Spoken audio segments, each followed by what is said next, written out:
Welcome to Target Field in Minneapolis, Minnesota. It's the third and final game of this three-game series between the Red Sox and the Minnesota Twins.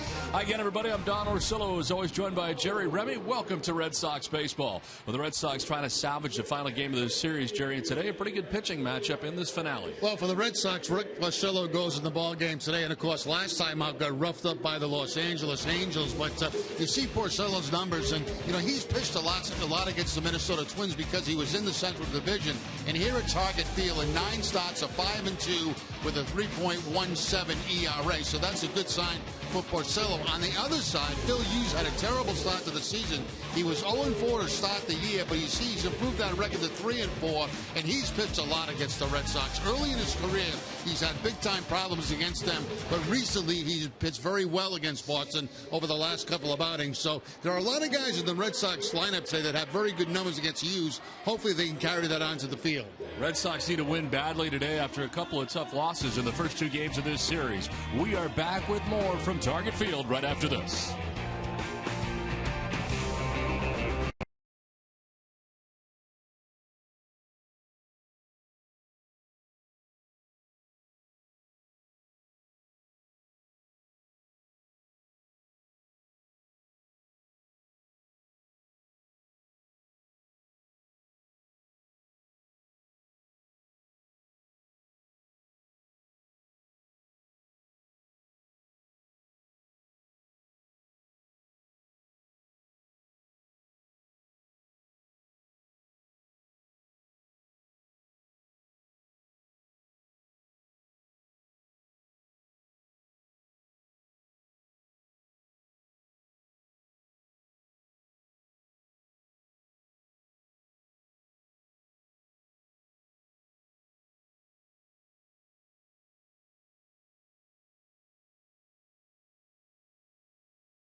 Audi, experience the all-new Audi A3 today.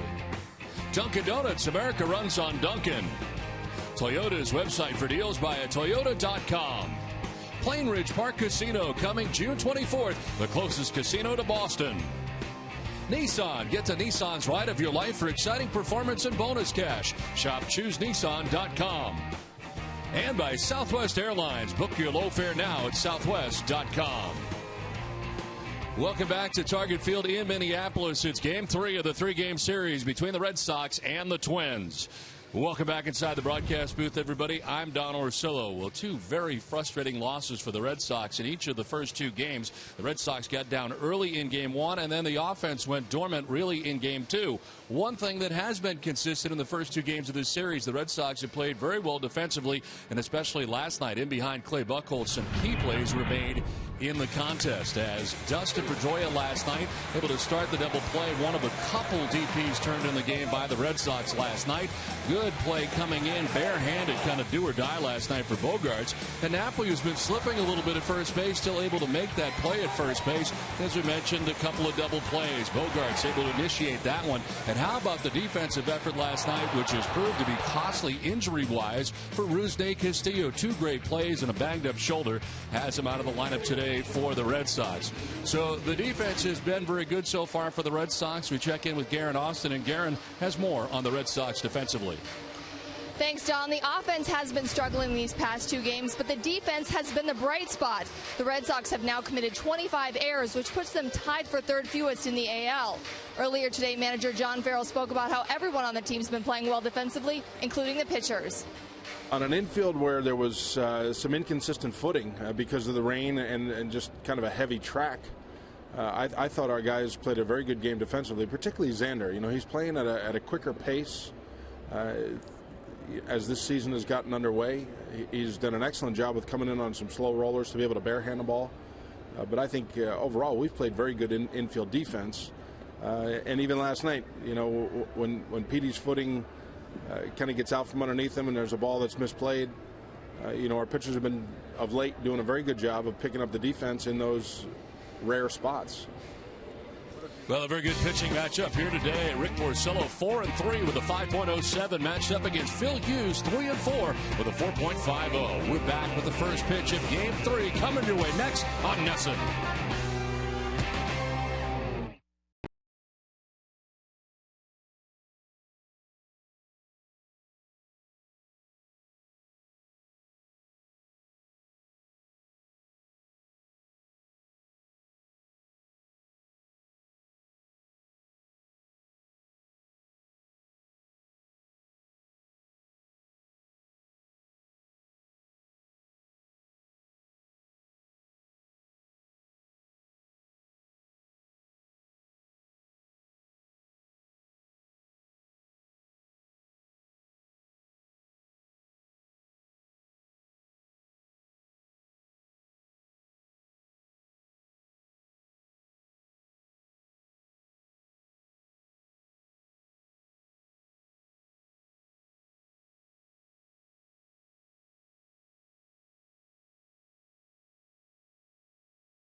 Southwest Airlines. Book your low fare now at southwest.com.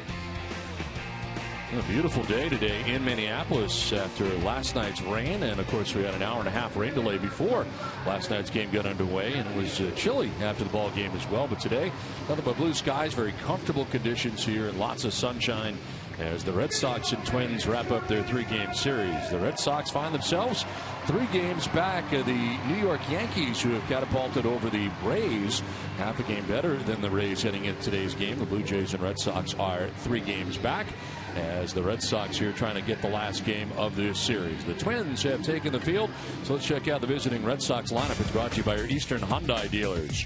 Dustin Pedroia at second base leads it off for the 5th straight game for the Red Sox. Mookie Betts in center field. Pablo Sandoval at third base. Hanley Ramirez back in left in the cleanup spot. 2nd straight game that David Ortiz has batted in the 5 spot for the Red Sox, with Mike Napoli at first base. Xander Bogaerts bats 7th at shortstop. Brock Holt getting the start in right field today. He bats 8th, and Blake Swihart, the rookie catcher, bats 9th.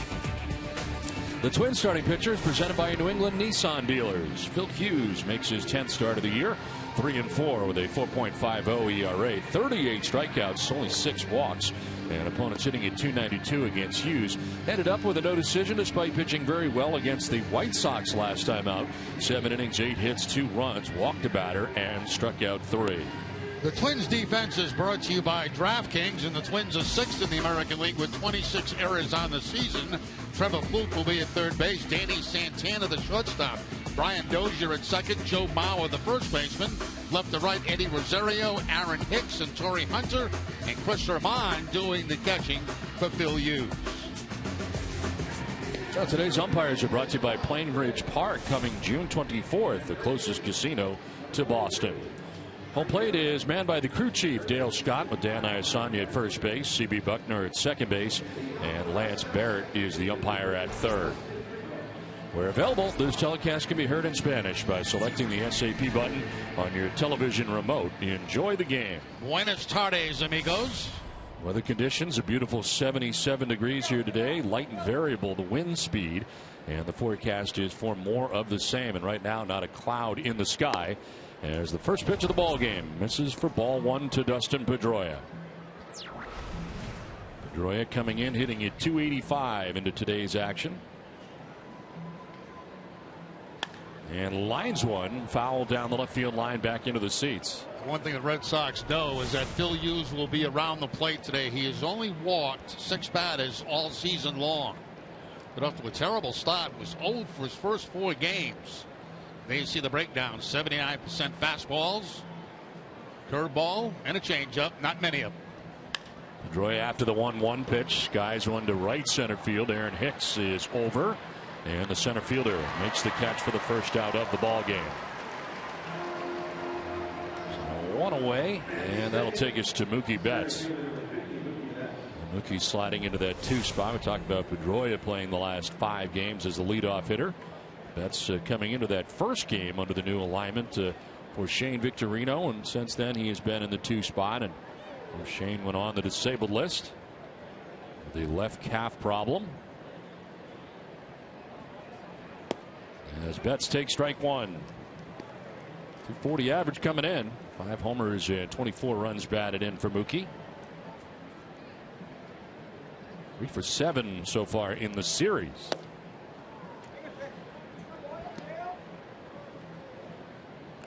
The Red Sox certainly had their fair share of facing Phil Hughes when he was in a Yankees uniform, both in the bullpen and in the rotation. And the Red Sox had good success against Hughes, and he has a losing record in 15 starts against the Red Sox, 5-8 with a 5.12. But Phil Hughes has turned that around. He has last year in 2014, 2 starts with a 1.93 ERA against Boston.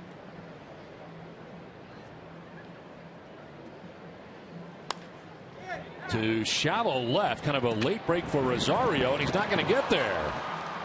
Short hops it into the glove, able to trap it out there, and Mookie Betts has a base hit. Rosario just froze on that soft line drive, and it's a base hit for Betts. Yeah, I think what happened with the Rosario on this, it was toward the end of the bat for Mookie Betts. It was a breaking ball, and right toward the end of the bat, and that kind of froze Rosario for just a second out there in left field, and that was the difference between an out and a base hit.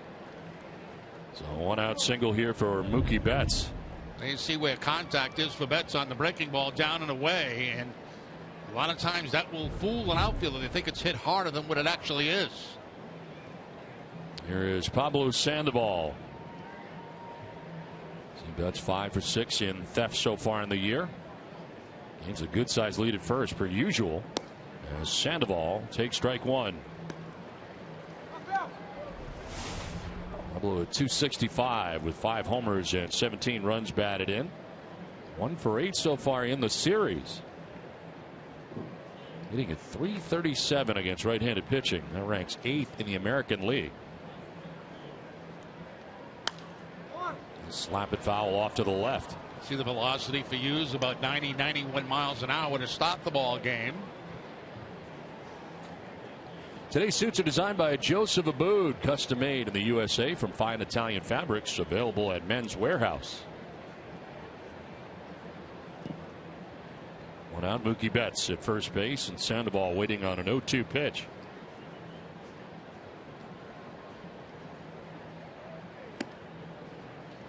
Trying to do the same thing they normally do to Sandoval. That's they get ahead, try to go up with a fastball, and sometimes he will chase. That time he did not. Sox leading hitter against right-handers, and again 8th in the American League in that category against right-handed pitching.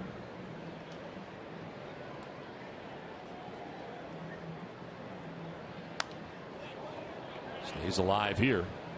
I'd like to see the Red Sox get a little aggressive. You know, they're having problems scoring runs right now. You've got speed at first base at Mookie Betts, and I'd like to see him try to steal a few bases, see if he can generate something, get some electricity back in the lineup.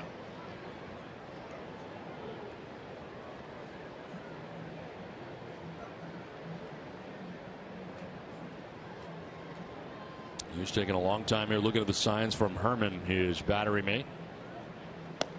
And that is just going to miss outside.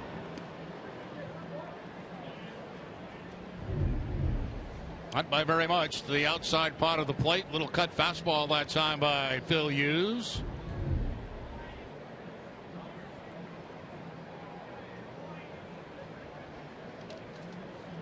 Pretty impressive graphic right there. A lot of strikes. To right field. Torrey Hunter coming in. He will make the catch. Takes a look at first. His throw will be late as he tried to double off Mookie Betts at first, but a good running catch coming inward for Torrey Hunter. 2 down. And Torrey Hunter, of course, does not have the speed or range that he once had in the outfield, but still very solid out in the outfield for the Minnesota Twins.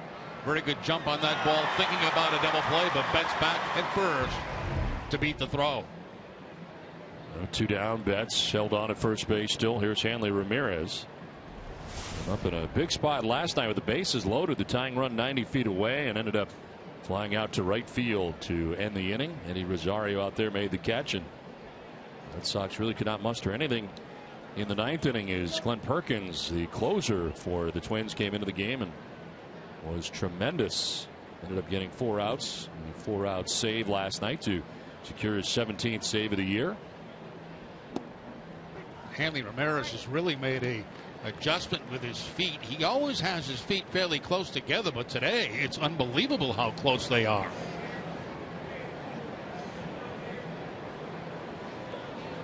I mean, that is as close as I've ever seen a hitter in preparation for a pitch. Trying to get it going here at the plate.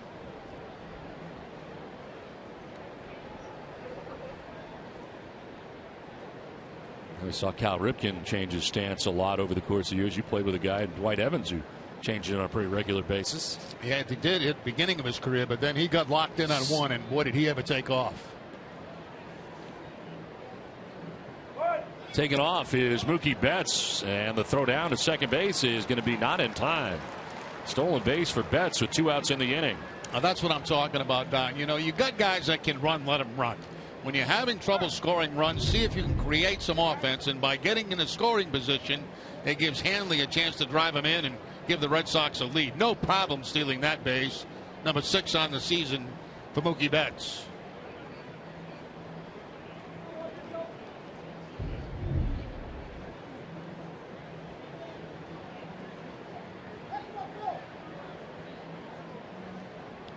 So a chance here for the Red Sox. Trying to grab the game's first lead here, something they've not been able to do lately. 1-1. Hanley thought about it, but it's called a strike. Having that outside corner, 1-2. You know, what's interesting about this stance, a lot of hitters, when they go into a slump, will actually spread out more, so there's less movement with their head and their shoulder and everything else. This is just the complete opposite for Hanley, where he's gone closer together.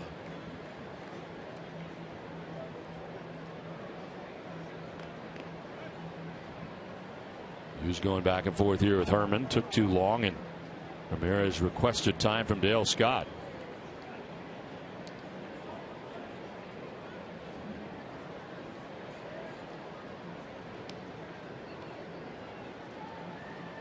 Swing and a miss on a pitch down and away to get Hanley Ramirez on a strikeout. Twins are coming up.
Coming up in the bottom of the first inning.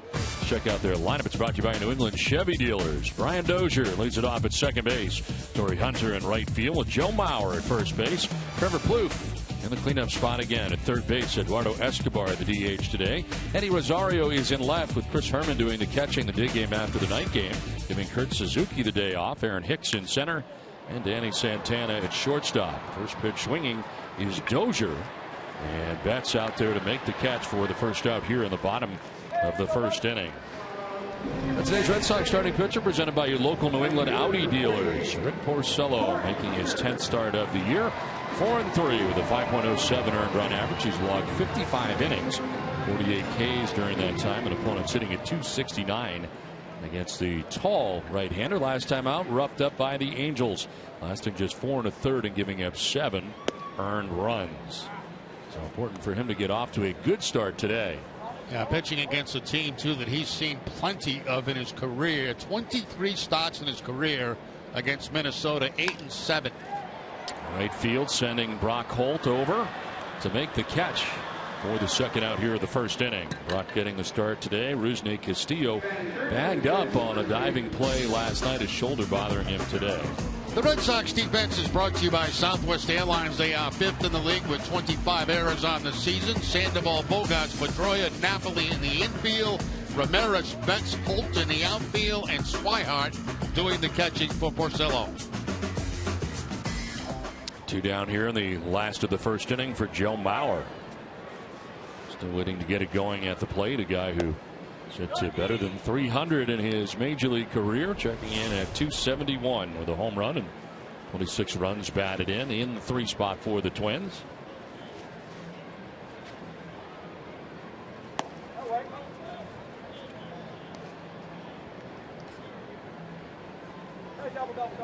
Center fielder Mookie Betts well over into left center. How about where Holt is? Way off the line in right field.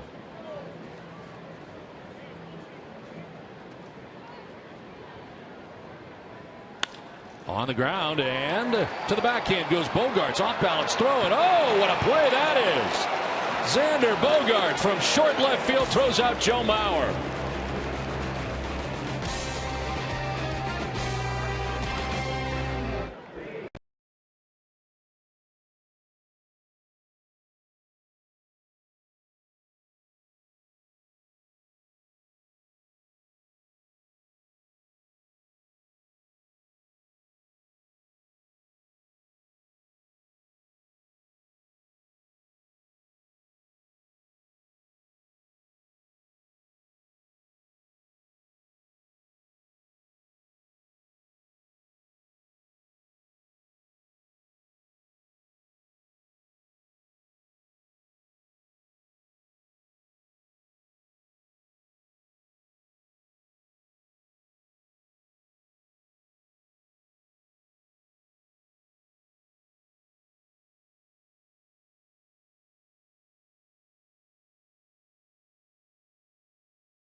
David Ortiz leading it off here in the second inning. Ortiz, Napoli, and Bogarts up against Phil Hughes.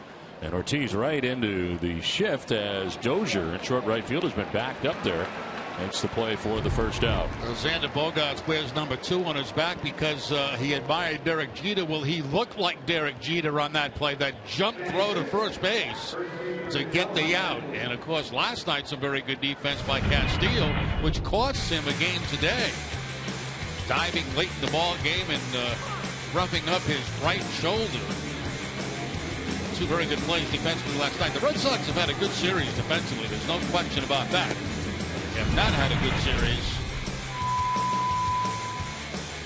as far as wins and losses. There's Castillo this morning testing out the shoulder. It did not work out. They wanted to put him in the lineup today and give Hanley Ramirez the day off. That didn't work out.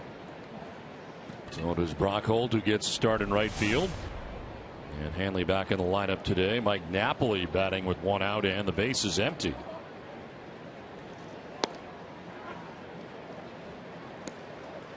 Today's key matchup brought to you by Honda. Start something special with a great deal on a Honda.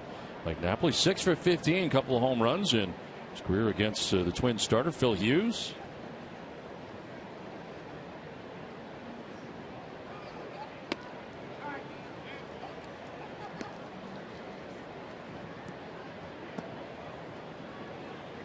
Hughes coming off back-to-back quality starts.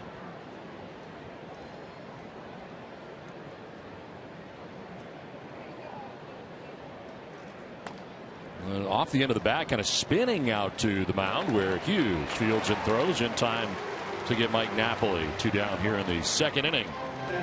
It's time to vote for your Red Sox All-Stars. Support your favorite Red Sox stars by going on RedSox.com today to vote. 2 down, 4 in a row. Retired by Phil Hughes, and that'll bring up Xander Bogaerts. Made an outstanding play defensively in the bottom of the first inning.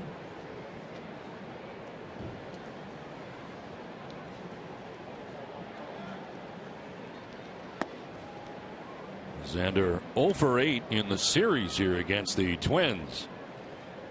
In the first game, going 0 for 4. That snapped a 7-game hitting streak for Xander. 3rd longest hitting streak of his career. Once again, the look at that play and ISO right here on Xander Bogaerts, and I love the jump throw and be able to get something on it to first base to get the out. Had plenty on it.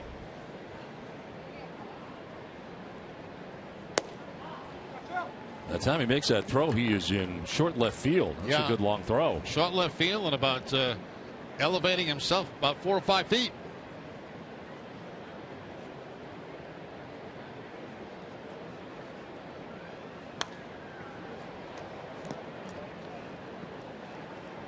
Hey, Red Sox Nation, want the inside scoop from Dunkin' Donuts? Follow at Dunkin' Boston on Twitter for tweets about exclusive contests, news, and more happening in Boston, Worcester, Cape Cod, Southern New Hampshire, and everywhere in between. Follow at Dunkin' Boston on Twitter today. Red Sox run on Dunkin'. Bogaerts lifts it in the air to short right. Torrey Hunter racing in to make the catch. That's the second time he's had to race in from his spot in right. It's a 1-2-3 second, a scoreless game.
this series as the Red Sox fans travel well. Ace Ticket, the official Red Sox ticket partner, has the best seats at the lowest prices to all the games at Fenway, all the 200% guarantee. And now Ace Ticket, special savings on all Red Sox games, including the Yankees. Visit Ace Ticket or call 1-800-MY-SEATS. Bottom of the second inning, Trevor Plouffe, Eduardo Escobar, and Eddie Rosario face Rick Porcello, who was able to get a 1-2-3 first inning on just 6 pitches in the first. On the ground down the line at third, but foul.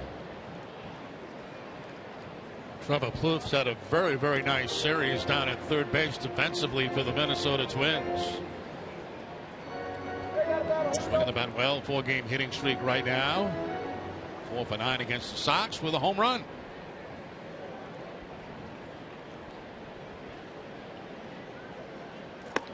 That's his face out of the way on a fastball up and in.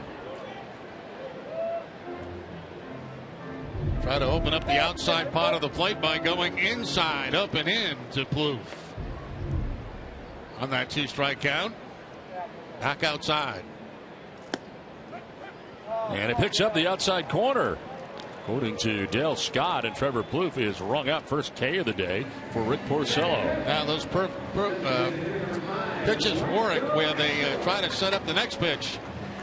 And you can see that Porcello going up and in 2 pitches ago, and that hopefully opens up the outside part of the plate, and that's exactly where he puts it. Now Eduardo Escobar. Escobar, the DH in today's game, got started in left field yesterday.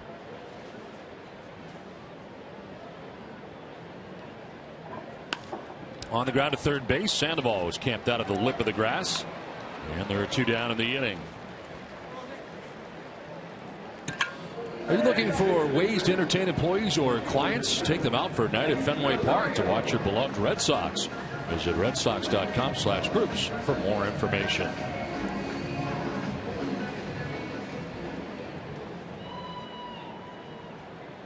So 2 down here in the second inning, 5 in a row retired by Rick Porcello. And here's Eddie Rosario. Rosario at 277 with a home run, 9 runs batted in.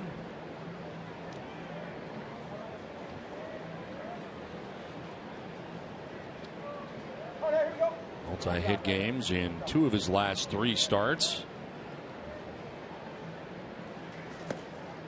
That sails up and away on Porcello. Porcello that time trying the changeup that gets away from him. I believe that's the first changeup he has featured so far this afternoon.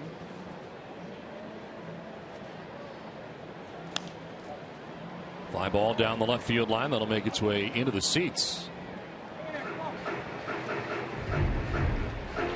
Back-to-back changeups as he follows the first one up. That just away with another changeup. That is away, and this time it's fouled off. On the ground right side as Pedroia slides to his right and throws out Rosario. Rick Porcello has retired the first 6 he's faced, scoreless through 2.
To Target Field without a score as Brock Holt leads it off.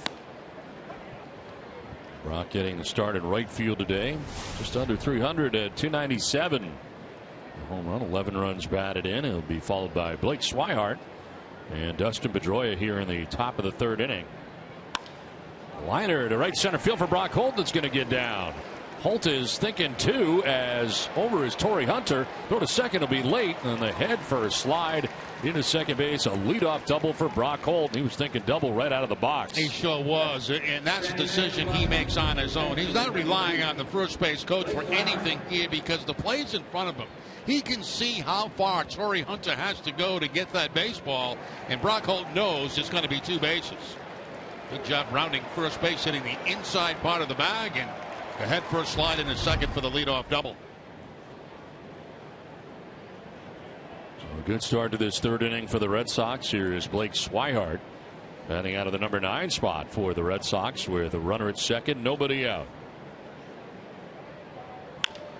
And a foul fly down the left field line. Don't like to see that. You know, the one thing that Swihart has to have in his mind right now with the man at second, nobody out, I've got to pull the ball. I've got to get that man to third base. If you get a base hit, that's a bonus. He was late on that pitch right there and fouled it off the third base side.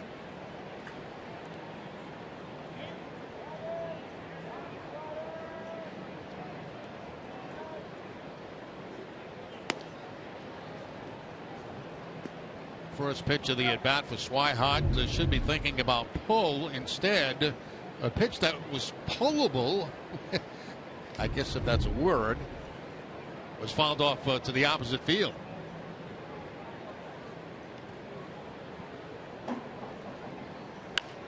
Fouls off another to the left out of play.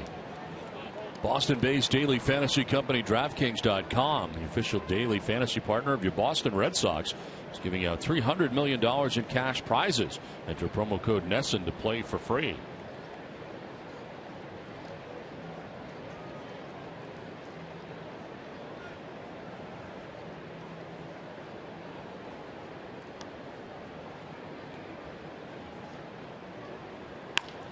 Does end up pulling it right side to Dozier at second base and moves the runner along.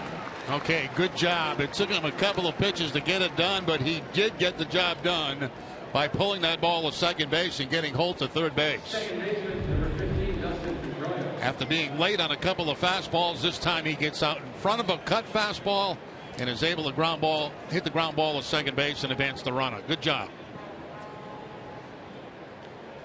Infield coming in very early in the ball game for the Twins. They do that with one out, less of a chance of a big inning. If there was nobody out, they'd probably play back. But with one out, they bring the infield in. And Pedroia drives it out towards deep left center field. Rosario back, and that ball is gone. A 2-run home run for Dustin Pedroia. His 6th home run of the year, and the Red Sox jump out to a 2-0 lead. Well, Pedroia trying to get something in the air to bring that runner in. Instead, he takes it out of the yard and puts the Red Sox on top by 2. Now, Dustin Pedroia now has 4 career home runs against Phil Hughes. Oh, they made a mistake there. They wanted to go away with that fastball, and they stayed inside. And, of course, we know Dustin Pedroia loves the ball middle in. So trying to hit the sacrifice fly, gets the bonus, gets the 2-run home run. Here is Mookie Betts. Mookie with a single to left field, first time up. Another look at the home run by Pedroia. Infield in, trying to lift the ball. He certainly lifted it far enough. Tail of the tape, 398 feet. Now a fly ball to right center field. Aaron Hicks. 2 down in the inning. Alltown, New England's premier convenience retailer, is committed to supporting the communities they serve. For every home run the Red Sox hit the rest of the year, Alltown will donate $500 to the Cystic Fibrosis Multiple Sclerosis Fund. Visit alltown.com for a location near you. 11th home run allowed this season. It's tied for the 4th most in Major League Baseball for Phil Hughes. Gave up 16 all of last year. And has surrendered a 2-run home run to Dustin Pedroia here in the top of the 3rd. Red Sox jumping on top.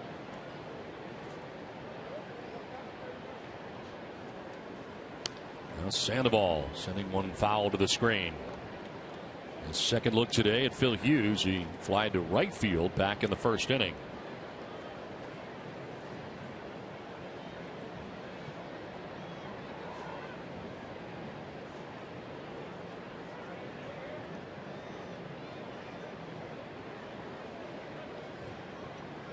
We've seen the success for Sandoval batting from the left side against left-handed pitching the last couple times out. Yes, it's been very, very good, hasn't it? 2 for 2. I realize he was doing it largely because of the injury that's still nagging him, but at the same time, with the lack of success from the other side, seems to make sense right now. Yeah, he's been reluctant to go switch to go definitely to the left side, but I got to tell you, when you have success like that, you may want to stay with it. Second strikeout for Hughes, but the Red Sox lead it 2-0 thanks to Pedroia.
June 1st through June 3rd as part of this special offer. You can get 4 tickets, 4 hot dogs, and 4 sodas for just $75. Visit redsox.com/family 4-packs to buy your tickets today.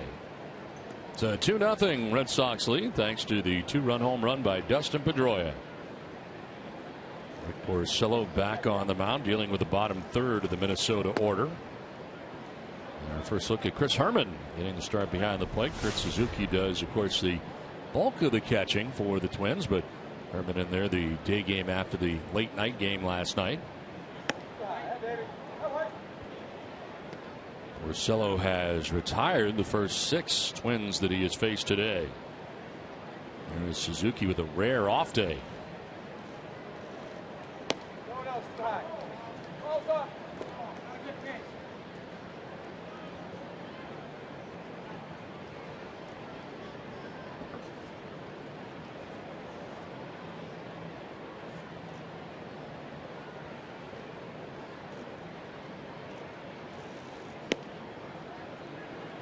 Called high, and it's a full count. Pretty good pitch.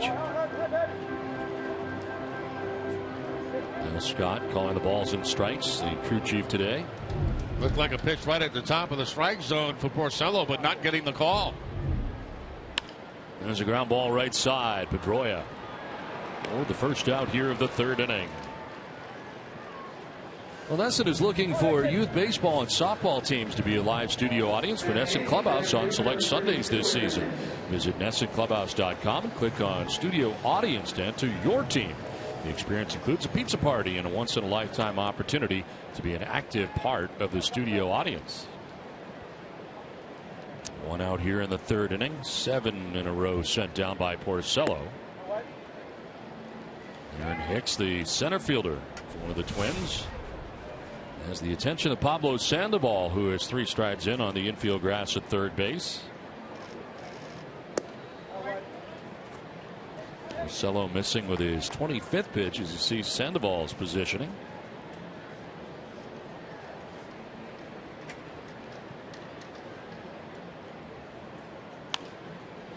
Little bloop down the left field line, falling fast and falling foul.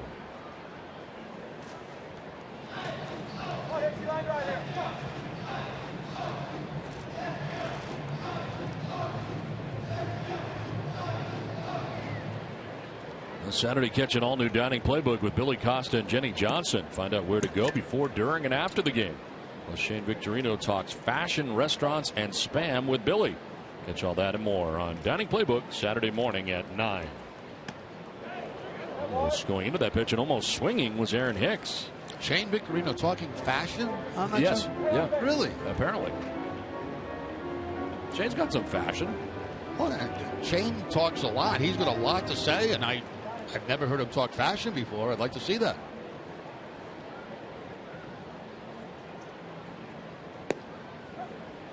Strike call, much to the surprise of Hicks. Here you go, battle now. Here we go.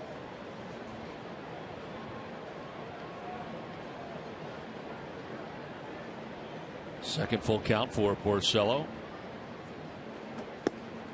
And ball 4, he loses Hicks, and that looked like a pretty good pitch. Yeah, what was that pitch? I mean, there were two pitches in that particular sequence to Hicks that should have been called strikes. One a high strike and one a low strike. I mean, here's the last one right at the bottom of the strike zone. That's looked like a perfect pitch. First base runner of the day for Minnesota. Aaron Hicks at first base with one down for Danny Santana. Few options here for Paul Molitor, the manager. Straight out steal for Hicks. He's got a couple on the season, and also Santana. The problem with Santana is he doesn't make consistent contact. He has struck out 43 times this season with 2 walks.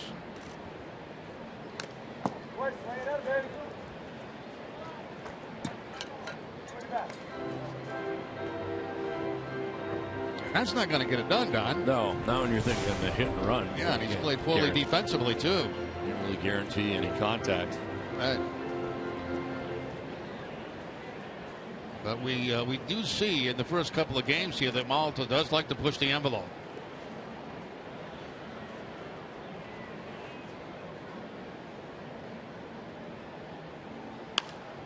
By the third baseman there, it's Sandoval, and into left field. Pablo's back in his normal spot. They have a possibility for a double play, but instead, in on the grass at third, it's quickly by him, and a base hit for Santana.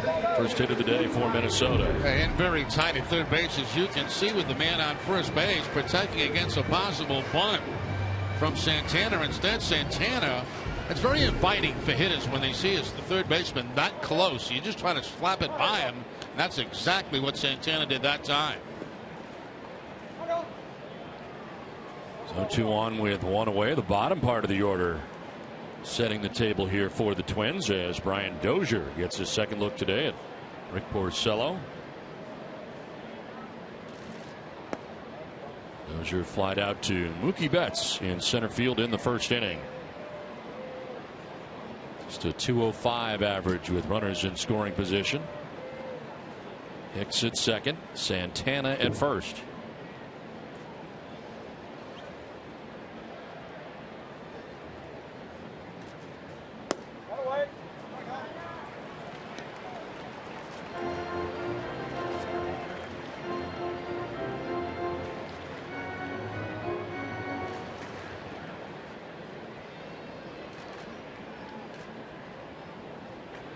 Second time through now for Rick Porcello.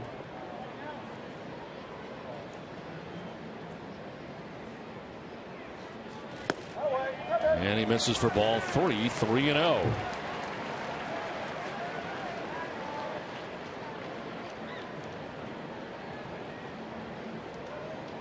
.2-0 count and not even close here for Porcello as he overthrows the fastball down and away.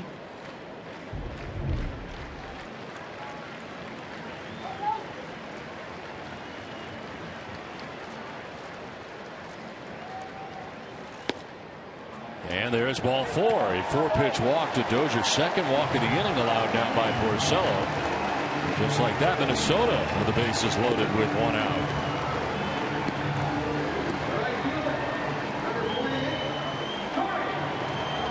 Roy in from second. A quick word with Porcello as they prepare to deal with Torrey Hunter. This crowd comes alive at Target Field. Generally when a second baseman comes in like that to talk to the pitcher, it's to give him a little break and say, hey, look, give me a ground ball. Give me a chance to turn over a double play and get out of this inning.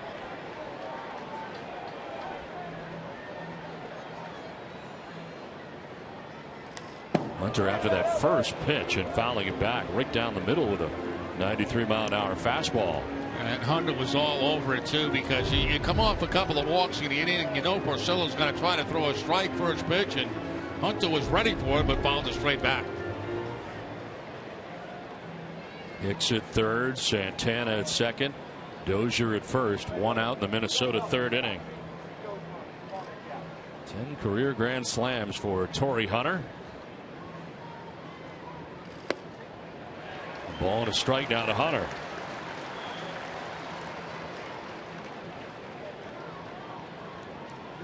'24th career start for Rick Porcello against the Minnesota Twins. 8-7 in his career with a 3.91 earned run average.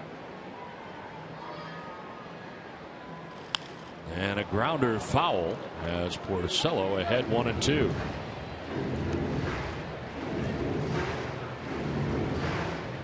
Target Field, he's 5-4 with a 3.49 earned run average in 12 career starts. We're spending 6 seasons in the American League Central with the Tigers.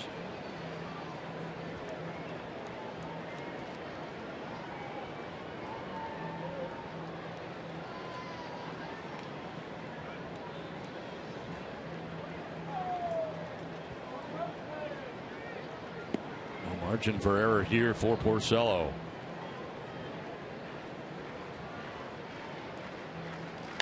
Hunter reaches out, fouls it off to the right, out of play. Hunter now, Mauer next. It's the bottom of the order to get this started. With 1 out, Hicks walked. Danny Santana with a base hit to left. First hit for the Twins, then a 4-pitch walk to leadoff hitter Brian Dozier. So it's bases loaded, 1 out. And Torrey Hunter looks at ball 2.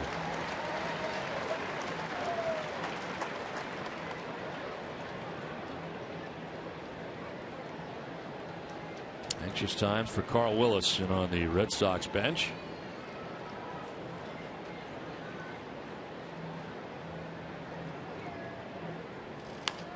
On the ground, foul again. That's a couple of changeups that Porcello has tried now against Hunter. Both times he has fouled him off down that third base line, but that was a very good changeup that time.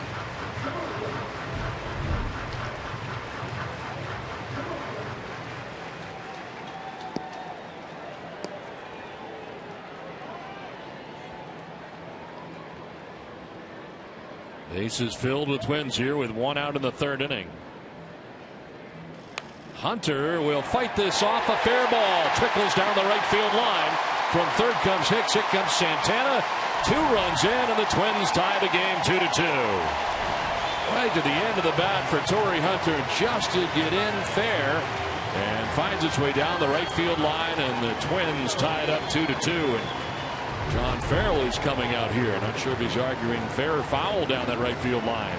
Yeah, look fair to me as Hunter got jammed on that fastball and just pushed the ball down that first base line. Let's take another look. Happily chasing the ball down. 2 runs come in to score, but I thought from the get-go it was a fair ball. Let's take a look at the sequence that time against Torrey Hunter with the bases loaded. It all started with a fastball to Torrey Hunter. And they went to some type of off-speed pitch, a breaking ball down and away. A changeup to Hunter that he pulls foul. Back-to-back fastballs. And then he fouls off, followed by another fastball that is down and away, and then back to the changeup again. This hit foul. And now the squib down the first baseline. A fastball that was inside on the hands. A 7-gamer now for Torrey Hunter, who's tied this game. It's first and third, and Joe Mauer who takes ball one. Mauer grounded out to shortstop in the first inning.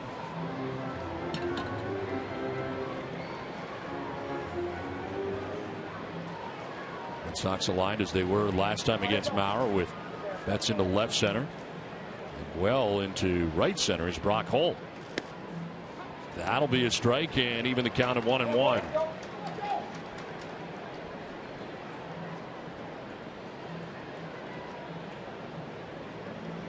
Mauer grounding out to Xander Bogaerts at shortstop in the first.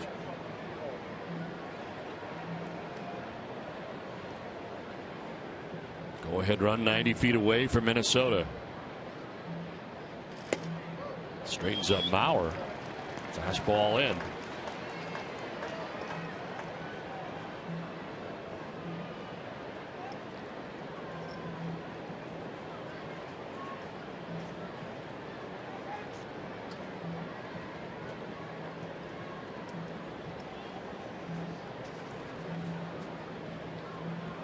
Runner goes at first. Mauer swings and fouls it off to the left out of play.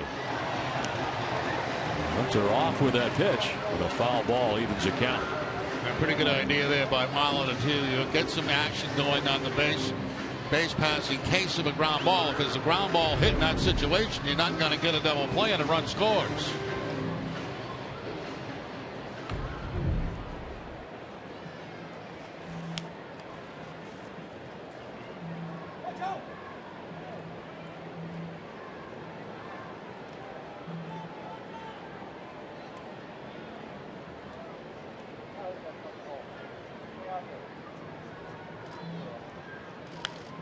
Fouls it back, doing some dancing down the third baseline. Brian Dozier. He can get a huge lead down at third base because Sandoval is so far off the bag. He's moved over towards shortstop. And so Dozier can really come down that third base line. Any pass ball, a wild pitch that doesn't get that far away from Swihart, he'd have an excellent chance of scoring.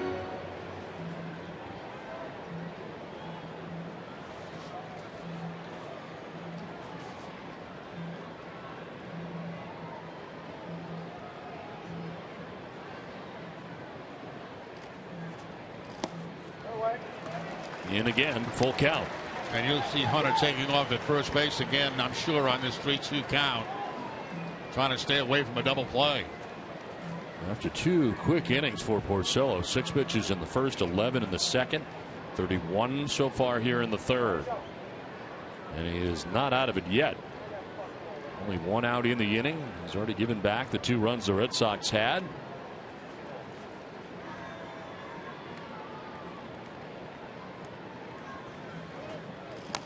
And a grounder foul.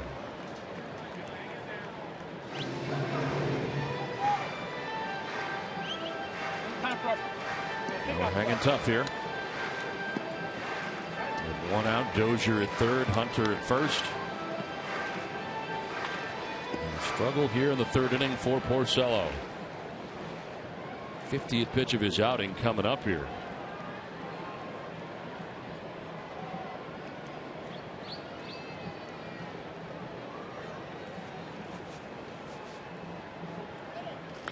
Howard fights off another one foul. Again, Torrey Hunter was running.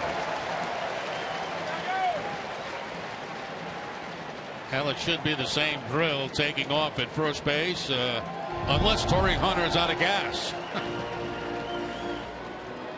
Not trying to steal a base, just trying to go and stay away from a double play.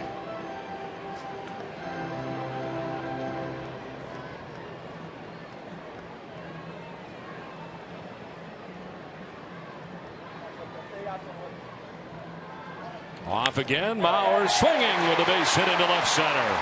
From third comes Dozier. To third goes Hunter. It's an RBI single. What an at bat by Joe Mauer, who has put his Twins on top 3-2. Now Joe Mauer battled. He fouled off a number of pitches, and finally the line drive to the opposite field. Fastball away, not trying to pull the ball, just going with it. That is his natural swing. See how the defense is lined up, and even with Bogarts not going toward the second base bag, that would have been a base hit. Well, Willis out to the mound here to talk to Porcello. Still only one out in the inning. Well, get immediate care without leaving the ballpark at the Beth Israel Deaconess Medical Center, first aid station behind Section 12 on the lower concourse. The DMC is the official hospital of the Boston Red Sox. Full-fledged conference at the mound. The entire infield in there as well. As Scott out to break up the meeting. 2 walks, 3 hits, 3 runs in this inning for Minnesota. Brings up Trevor Plouffe, who struck out looking in the second inning. The only strikeout to date here for Porcello. Now Torrey Hunter at third, Joe Mauer at first. And Plouffe takes strike 1. He has been hot lately. Runners in scoring position, hitting at .359, 10 for his last 19 in that category.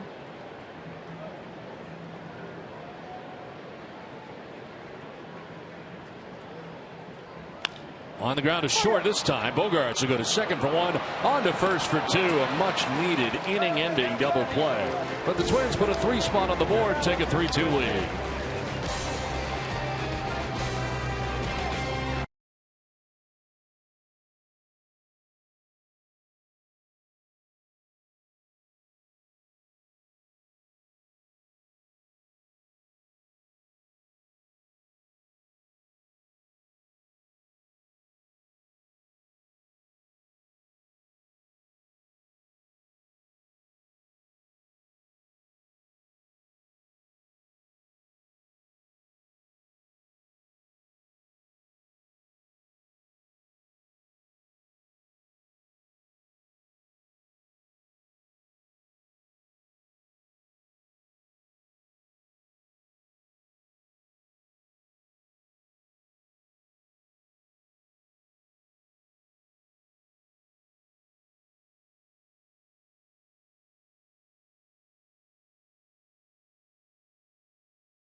And right in the middle of it was Torrey Hunter with a 2-run base hit.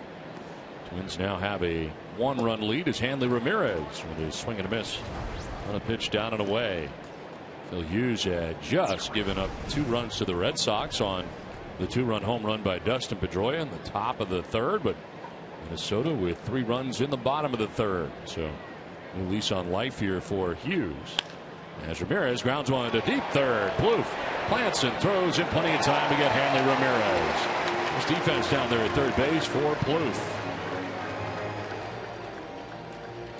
You deserve a team that works hard every day. At Eastern Bank, our business bankers are here for you days, nights, and doubleheaders. To see why we've been named the #1 SBA lender in New England, visit easternbank.com/smallbiz. Trevor Plouffe turning in the defense for the first out of the inning. He's had a very fine defensive series here against the Red Sox. A little bit of bobble, but the bobble ends up in his throwing hand, which is a big plus for an infielder. From that point, he can just plant and throw. David Ortiz bounced out to Brian Dozier at second base in the second inning.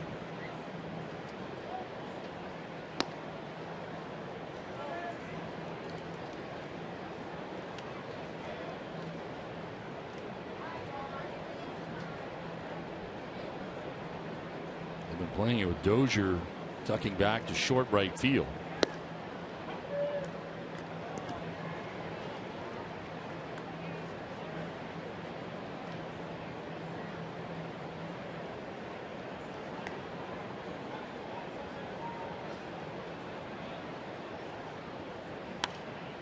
Popped up, fouled off to the left, out of play.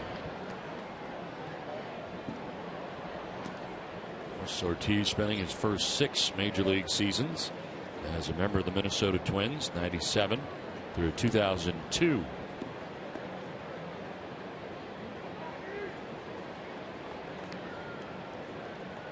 The highest batting average against Minnesota among active players, 338 against his old team.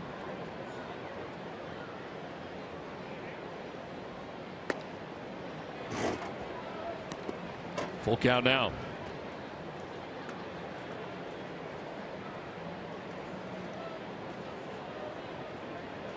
Napoli waiting on deck, 1 down here in the 4th inning. Ortiz pops it up.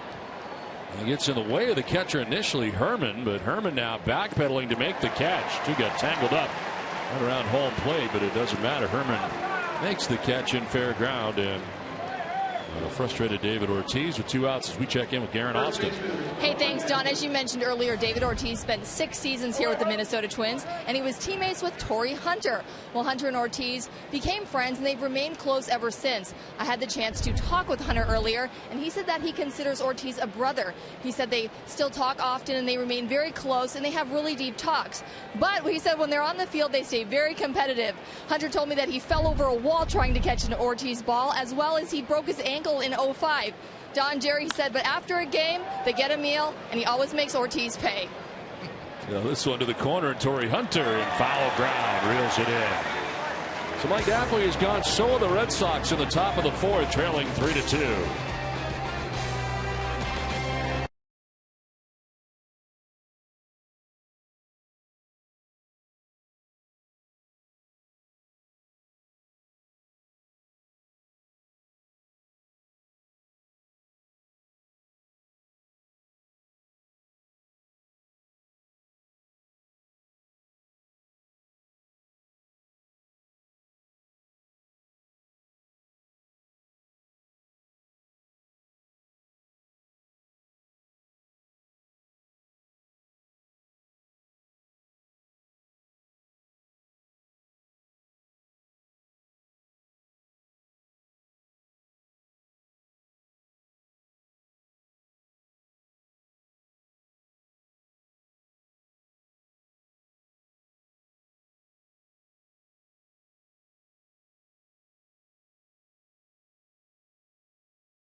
Eastern Bank will be sharing business tips, stories of inspiration, and other ways to make every day a big day for your small business. Celebrate with us at easternbank.com/smallbiz.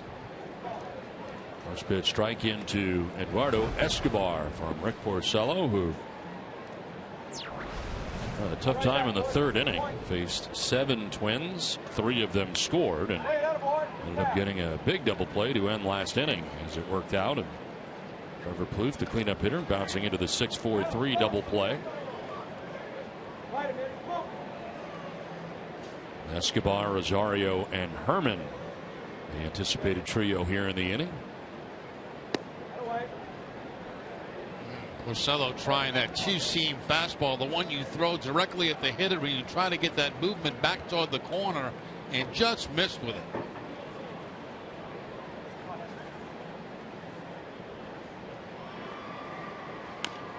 Escobar fouling that pitch off himself as he hobbles around. Got him near the knee, the shin area.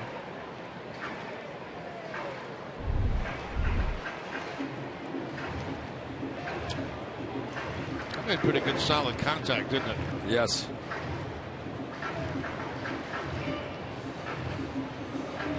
Paul Molitor coming out of the dugout to check on his DH.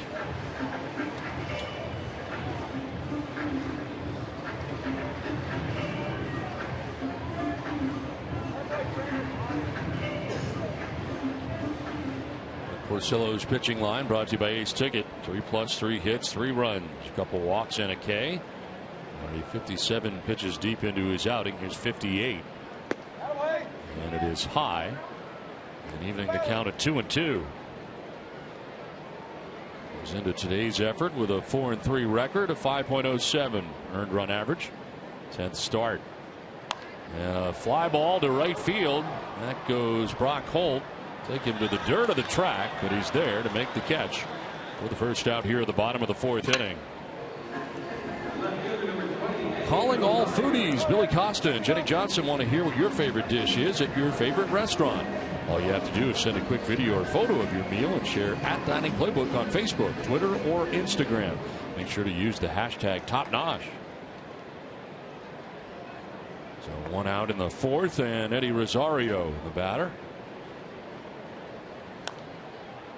Rosario grounding out to Pedroia at second base in the 2nd inning.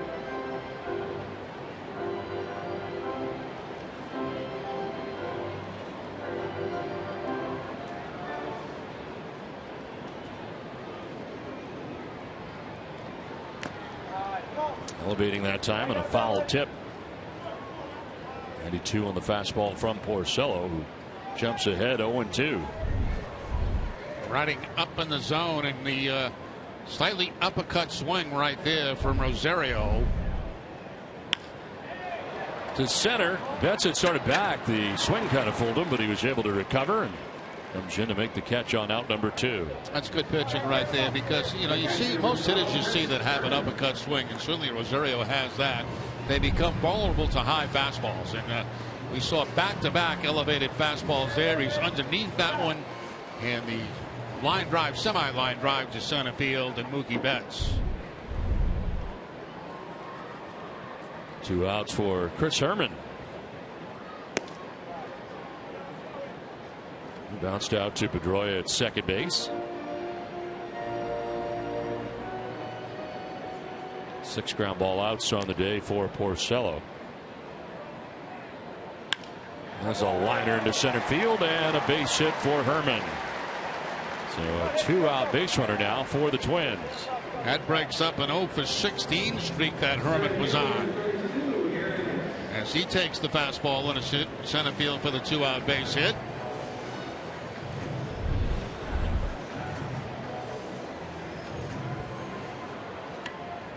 Up over the head of Bogaerts. A lot of green out between Bogaerts and Mookie Betts. Here's Aaron Hicks with Sandoval in the grass again at third base. And Hicks hits one high and deep to right field. And that will give the Twins a 3-run lead. 2-run shot, first home run of the year for Aaron Hicks. And Porcello's troubles with the long ball continue here. The Twins now on top 5-2.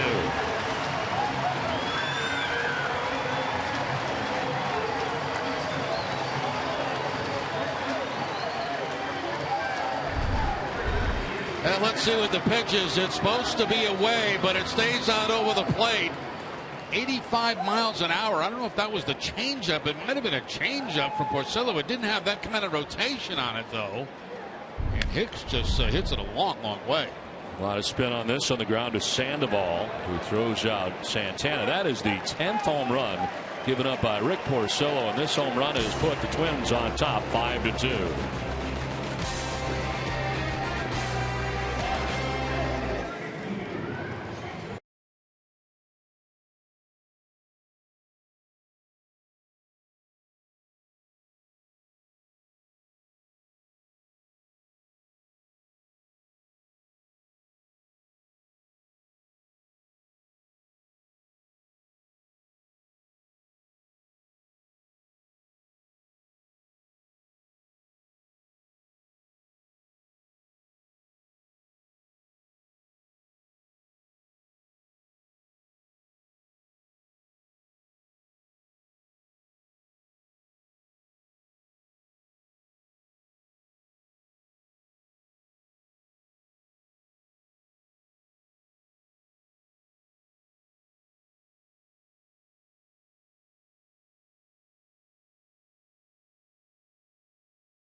run from Aaron Hicks. Now lead it 5-2. And here's a ground ball and a few hops to short. Danny Santana throws out his counterpart in Xander Bogaerts. When veterans return from Iraq and Afghanistan, many have post-traumatic stress and brain injury. That's why Tom Werner created the Red Sox Foundation's home base program to treat veterans and their families suffering from the invisible wounds of war. We thank H.B. Hood for supporting these efforts. One down here in the fifth. Now 6 in a row retired by Phil Hughes. And Brock Holt, who doubled his first time up.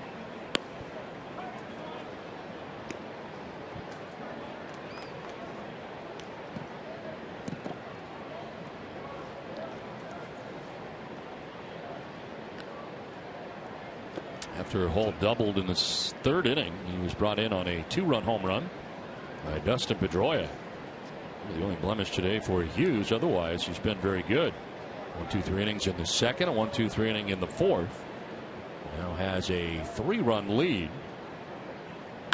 Holt will send one to center. Aaron Hicks runs it down. 2 down. Be sure to follow Nesson on Instagram to see all things behind the scenes this Red Sox season. Follow Nesson at Instagram.com/Nesson.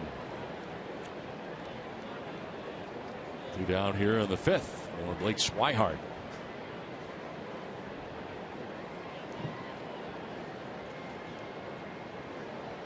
Swihart grounded out to Brian Dozier at second base, first time up.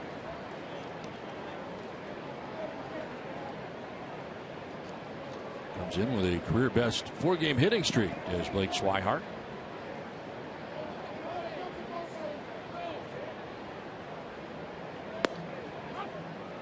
That's interesting that a couple of teams have put the. Well, they're going to go into it now. It looks like they're going to put the shift on Swihart. We mentioned, Ortiz. They've done this with 2 strikes on him, and now they do it with 1 strike on Swihart. This one fouled off to the left.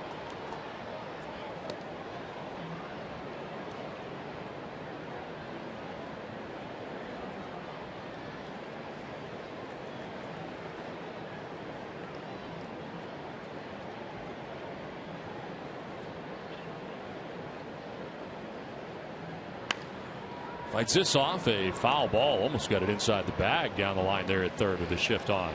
That's interesting, Don, when you think about the shift nowadays. I mean, you see this going into shifts with two strikes, and it used to be just the opposite. With 2 strikes, you'd probably play a guy a little bit the other way because he was trying to protect the plate. Not anymore.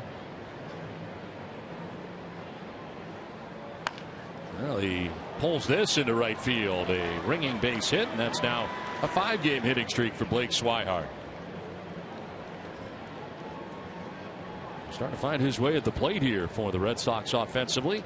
Not 2 good at bats today. The ground ball of second base to advance a runner. Now the line drive with 2 strikes out to Torrey Hunter in right field. Last couple of days getting good production from the catching position. Sandy Leon last night with a couple of hits. So Swihart at first with 2 down. That breaks up a string of 7 in a row. Retired by Phil Hughes. And here is Pedroia. Dustin able to get his 6th home run of the year back in the 3rd inning. This gave the Red Sox at the time a 2-0 lead.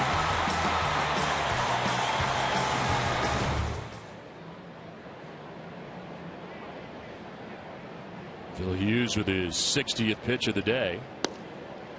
And staying away from Pedroia.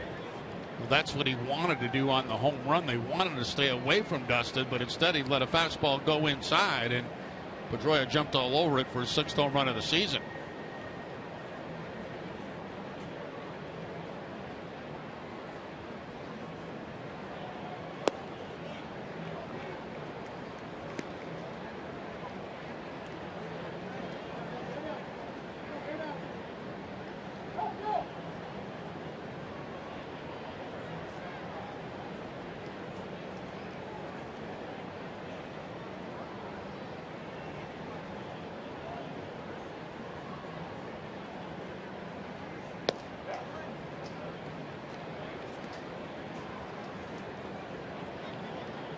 7-game hitting streak. The updated numbers at 385 for Pedroia.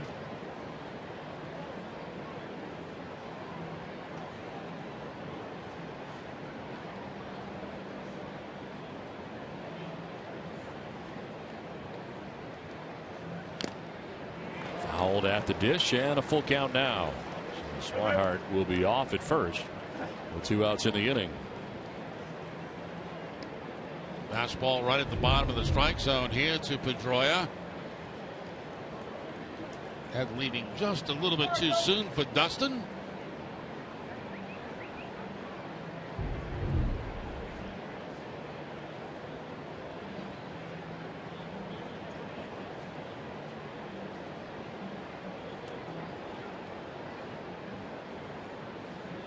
Yeah, Pedroia hits one in the air to deep left field. Back goes Rosario to the wall. Dustin has gone deep twice today. Pedroia with another 2-run home run. And another one off Phil Hughes. And the Red Sox are back within a run. It's now 5-4 Minnesota.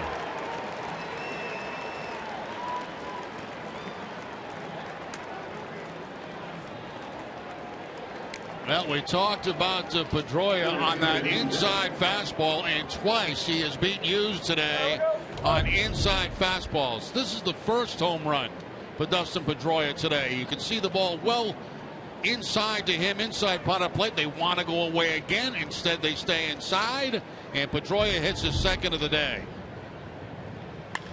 Now Mookie Betts will send one to left. Rosario over to make the running catch to end the inning. Dustin Pedroia keeping the Red Sox in this game single-handedly.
Brought to you by Southwest Airlines. Book your low fare now at southwest.com.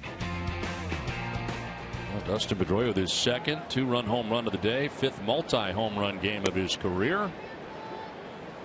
And it's on to the bottom of the 5th inning. Red Sox back within a run. Now Rick Porcello certainly needs a shutdown inning here. Dealing with the top of the Twins order, Brian Dozier.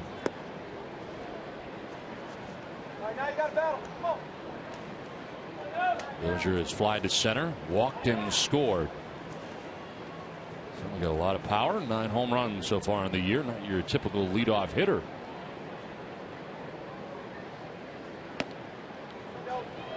Talking about Don, I hit leadoff. I had 7 in your whole career. That's correct.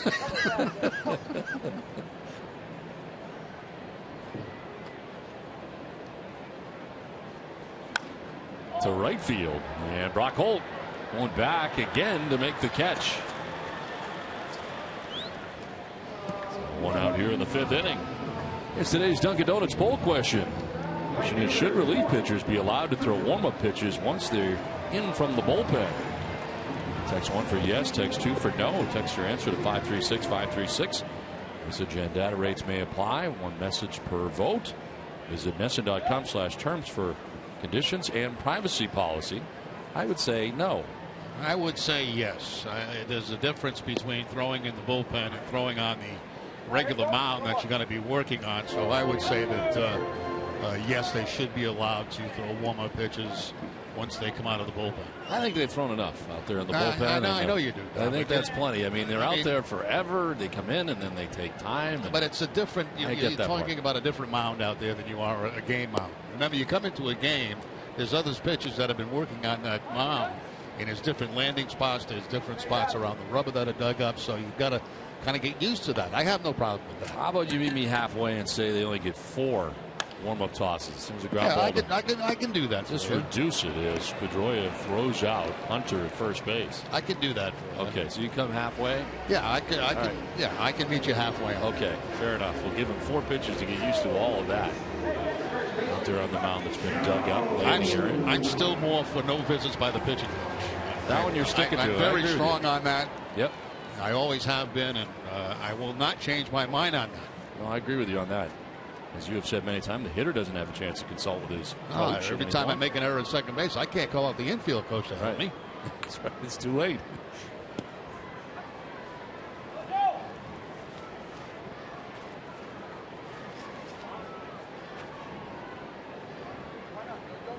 Joe Mauer batting for the 3rd time today. He's grounded to short. He's singled to drive in a run.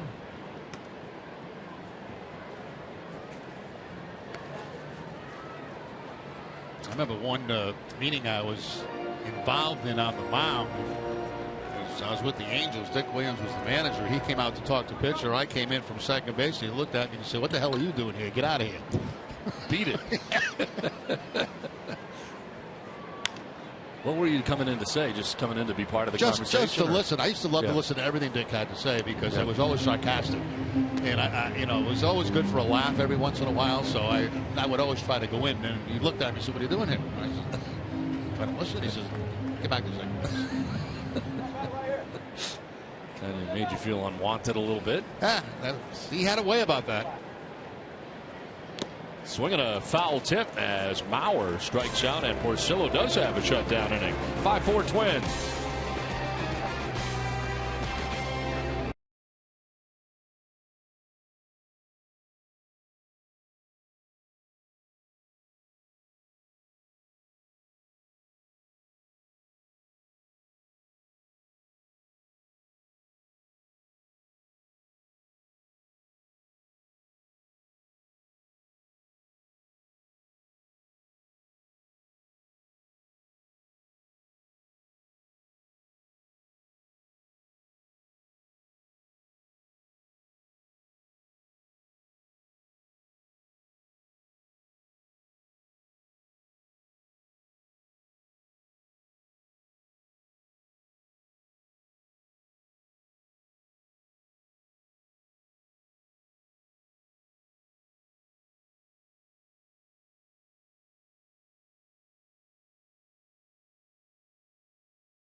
Sixth inning, Minnesota on top 5-4. Red Sox coming to bat, and Pablo Sandoval leading it off. And fouling the first pitch off the catcher, Chris Herman. And some pain after taking that foul tip.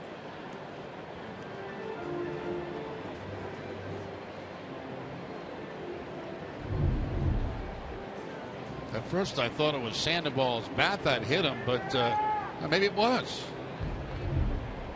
That might have got him on the shoulder on the follow through by Sandoval.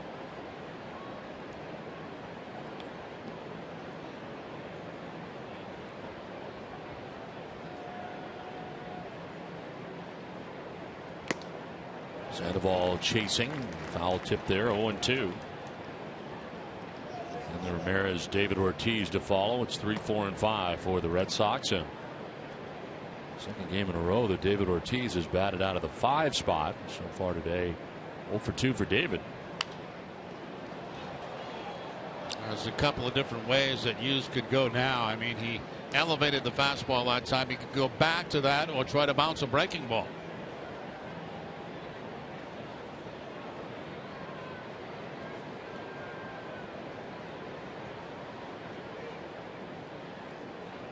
Looks like Hughes wants the fastball in.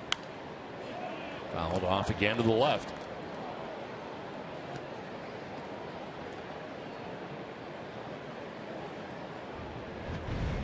Sandoval 0-2 so far today. Flied out to right field, and Torrey Hunter in the first, and then struck out swinging in the 3rd inning.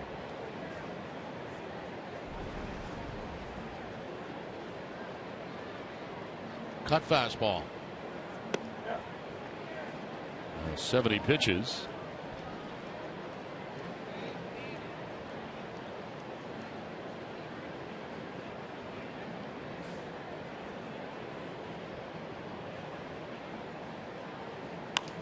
And a pop-up coming from everywhere.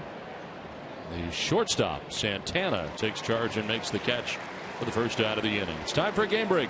Brought to you by Jordan's Furniture, the store, the official store of the Boston Red Sox. Tom?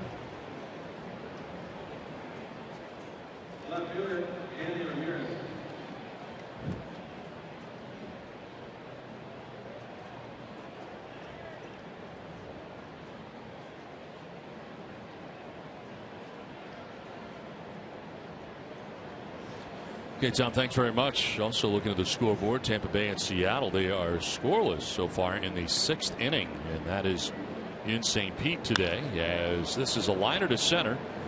Aaron Hicks backpedaling to make the catch on Hanley Ramirez. 2 down in the 6th inning.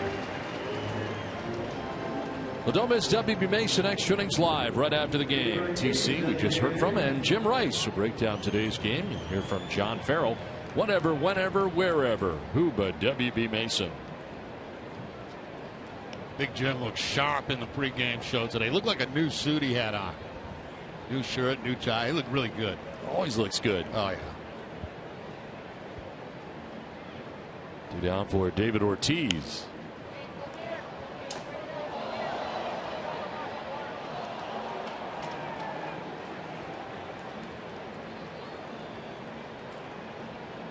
David has grounded out at second, popped out to the catcher.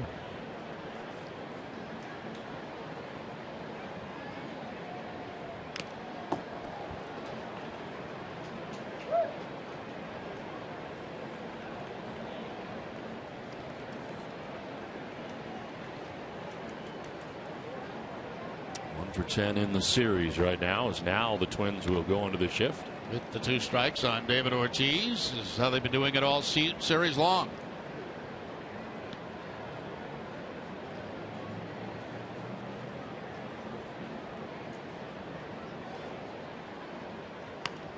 The check swing foul.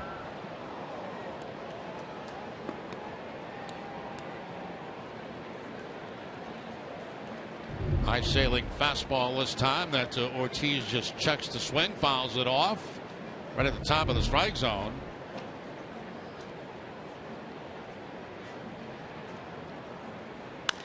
Now ground to right side with a shift on it. Santana, the shortstop, on the right side of the infield, who throws out Ortiz.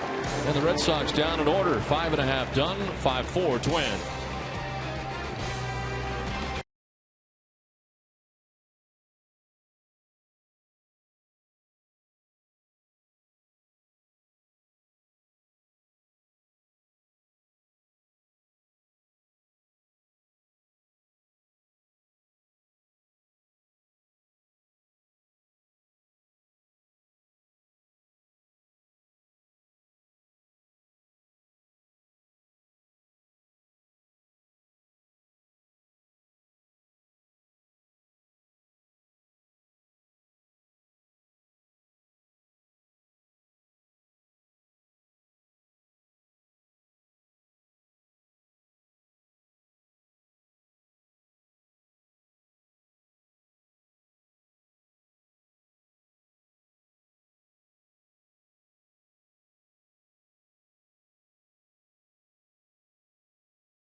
5-4, Twins holding on to a 1-run advantage as Trevor Plouffe leads it off and takes it the other way. Brock Holt going back, and he leaps and makes the catch and bangs up against the wall.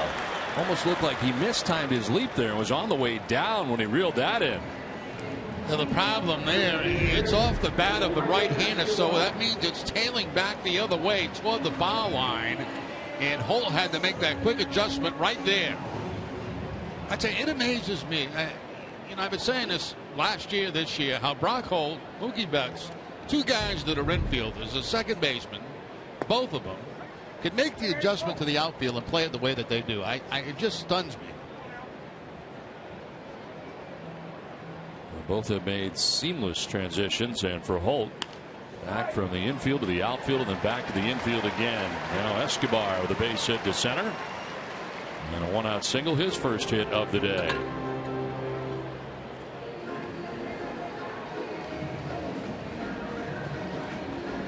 So 1-out base hit. Eddie Rosario coming up here for Minnesota. Grounded out to second, flied out to center.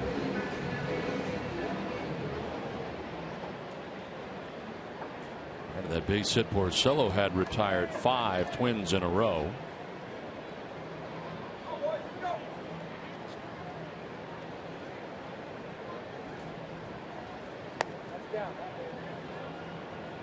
Let's see if they play a little hit and run here on the 1-out count. Single ball pitcher on the mound. Those are the kind of guys you like to get runners going against.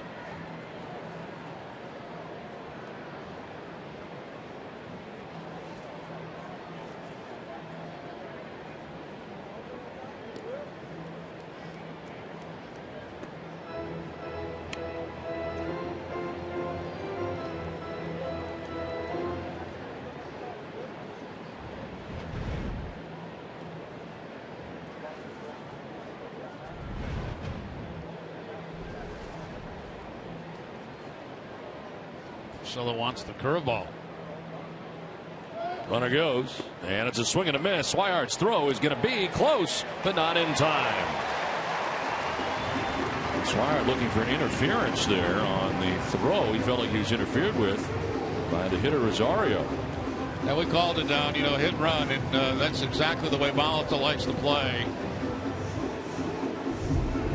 Gets the count in his favor. 1 ball, no strikes. Now it's not a good pitch to hit. It's a breaking ball down, but because it's a breaking ball, there's an opportunity there to steal a base. So the hit and run turns into a straight out steal.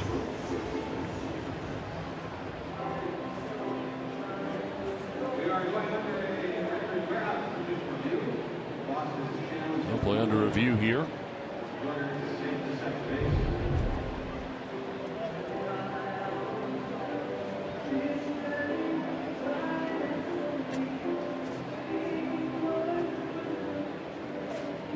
What are they reviewing? I think they may be reviewing the play at second base. At first, Swihart was arguing that he had been interfered with. Well, he was not interfered with. But the play at second base, I believe, is what is under review. And here is another look at the play at second. It's the old pop-up slide where you come up early to try to draw the safe call from the umpire. Early slide, pop up, and then the tag by Bogarts. I think this may hold up. We'll see. Yeah. Of course, we've been wrong many times. I should say I've been wrong many times, but I think that's got to stay a stolen base. Looks like the foot gets to the front of the bag before the tag is applied to the thigh area. Let's see what they say. Hey, I'm wrong again. They call him out at second base. Happy year, Jerry.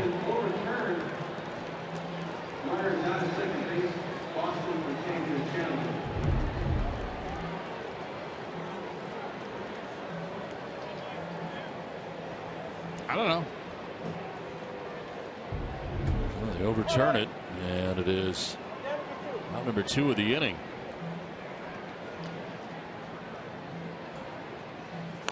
And a grounder foul makes it 1-2 now to Rosario. I'll tell you one thing. They ought to be happy I'm not back in New York making these calls, because My success rate on these appeals are not very good at all, Don. Well, you never know. They may have different angles than what we're seeing. Although because the Twins are not on TV, they only have us, so I can't help you there today. The Twins are taking today off from television. They just take a day off whenever they want? Apparently. What's the deal? Our colleagues are not here today. Their booth is empty. Here's a drive to deep right field for Chris Herman. Or rather, Rosario hits it out of the yard to right field. He's up in the second deck there for Rosario.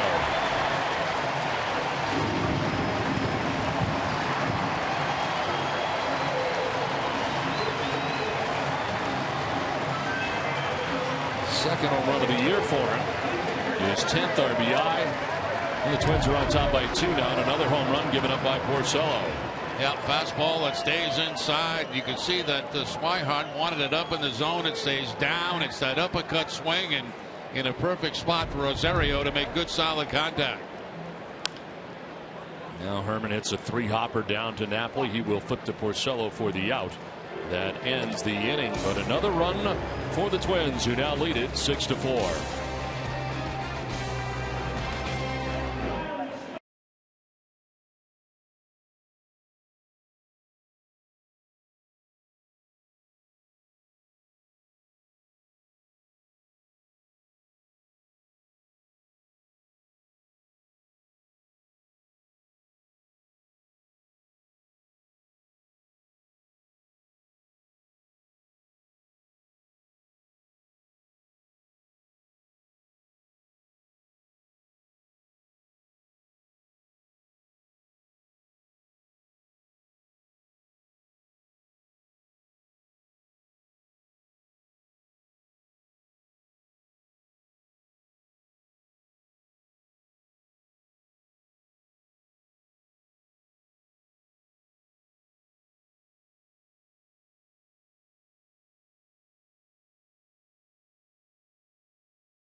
Six to 4 now. The Twins on top by 2 as we head into the 7th inning.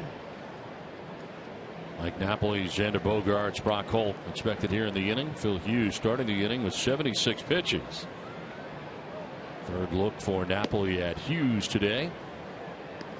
Mike has grounded back to the mound and fouled out down the right field line.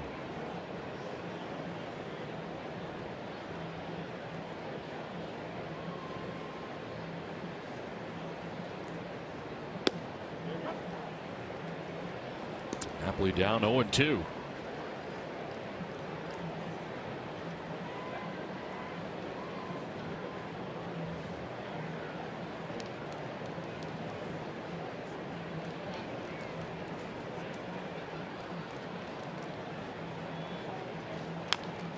Napoli fouling it off himself. And that hurt as Mike kind of hunched over right now. Already wearing the protective guard.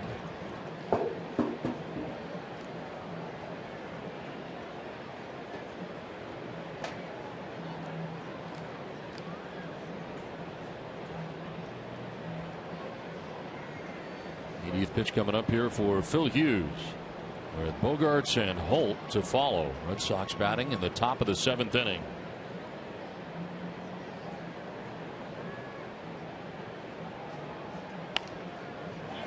Sprayed foul off to the right, out of play. Tuesday, June 2nd is Mike Napoli bobblehead night at Fenway Park. All fans in attendance will receive a free Mike Napoli bobblehead presented by Ineos. Visit redsox.com/promos for more info and to purchase your tickets now.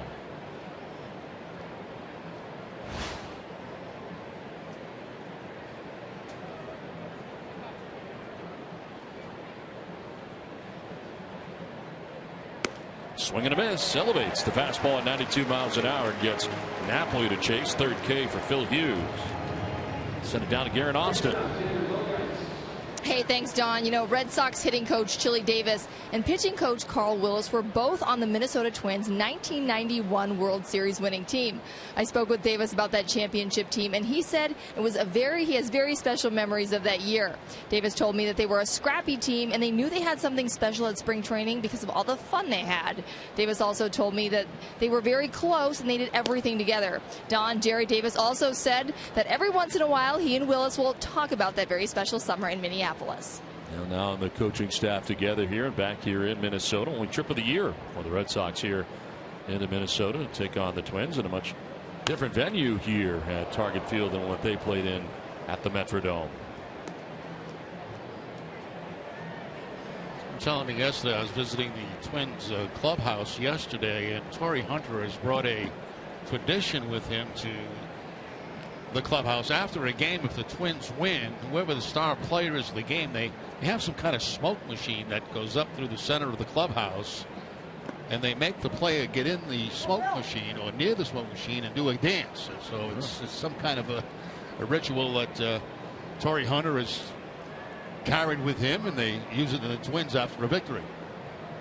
One thing I remember about the Metrodome was how long it took to get from the clubhouse to the field down those steps. Oh, that was the worst walk, and especially after a loss. I forget how many steps it was. We counted it one time. This is back to the mound, and Hughes will run a little, flip underhanded. Down to get Bogarts. 2 down here in the 7th inning. We'll get you some World Series footage from the Twins. Jack Morris.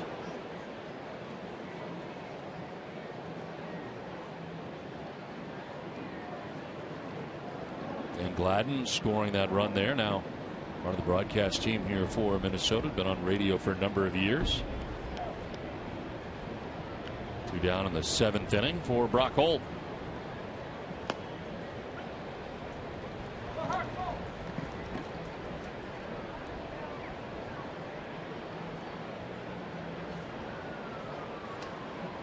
Ryan Presley and Brian Dunsing combination up right now, and a breaking ball here from Hughes.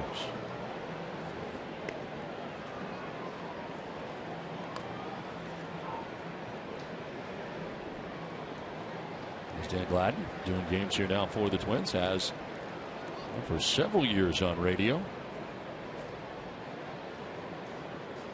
There's Hall of Famer Bert Blyleven on television doing color here, but off today are the Twins.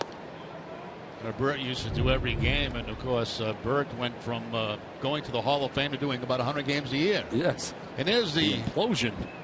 There it is. Goodbye, Metrodome. Now that is an implosion. 1-2 pitch. And Holt goes the other way for a base hit to left field. Holt 2 for 3 today. Having a very nice day offensively, and in particular out in right field. Defensively today for Brock Holt. They're building a new football stadium over where the Metrodome just collapsed. Yeah, I saw pictures of it. It looks like a Viking ship. Yeah, strange looking place. Well, Paul Molitor is headed out there after a 2-out base hit by Brock Holt. He's had double-barreled action in his pen. Hughes at only 89 pitches as his pitching line is brought to you by your area Lexus dealers. 6 2/3, 6 hits, 4 runs, no walks, 3 Ks, and has not made the move yet. So far, just a conversation. Now he will make the move. So that's a day. 6 2/3 for Hughes. He leaves with a 6-4 lead. The pitching change from Minnesota and Target Field.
TC and Jim Rice will have highlights from Pawtucket as the BOS Sox face Masahiro Tanaka today. Those 3 innings, gives up 4 hits, 3 earned runs, walked 2, and 4 strikeouts. Rehab start as out of this game is Phil Hughes after 6 2/3 innings, and responsible for Brock Holt at first base with 2 down. Blake Swihart batting here with 2 down and a runner at first base. And a first pitch strike as this call to the bullpen is brought to you by Kia. And into the game for Minnesota. Ryan Dunsing coming into his 17th game of the year, 2-0 with an 8.38 ERA. Well, walks and strikeouts for Dunsing, generally pretty good, but some tough numbers right there. Jumps ahead, 0-2. 7 seasons with the Twins for Dunsing. His whole career played right here in Minnesota.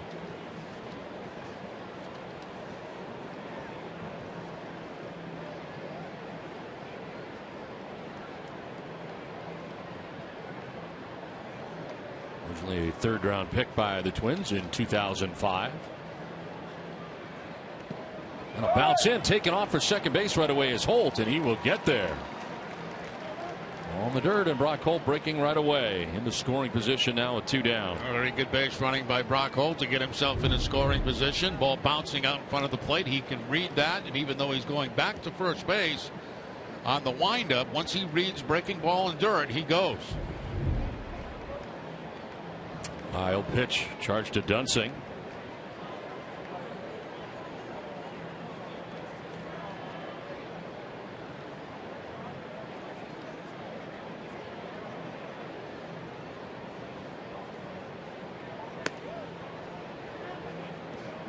Two and 2 now.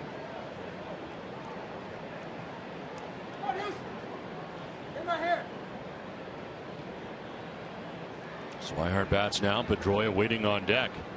Dustin probably disappointed to see Phil Hughes go. He's homered off him twice today and enjoyed success against him in his career. Popped up. Foul ground, should reach the seats and will. Right on top of the Twins dugout first. Joe Mauer giving chase, coming from first base. And Chris Herman from behind the dish.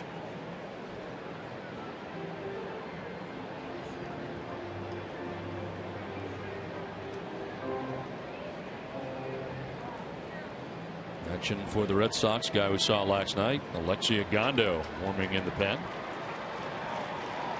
And Dustin Pedroia now with 5 home runs against Phil Hughes. The only guy who had more home runs against Hughes, Miguel Cabrera. And it's the same amount. They're tied to 5 each. 2-2 pitches in the air to left field, and Eddie Rosario back to the warning track and leaps to make the catch up against the wall. So Swihart tried to tie this game, but Rosario makes the grab with no more room to spare. It's 6-4 Twins.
pitcher.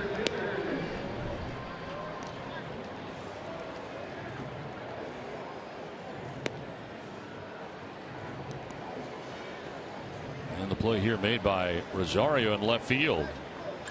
Right up against the wall.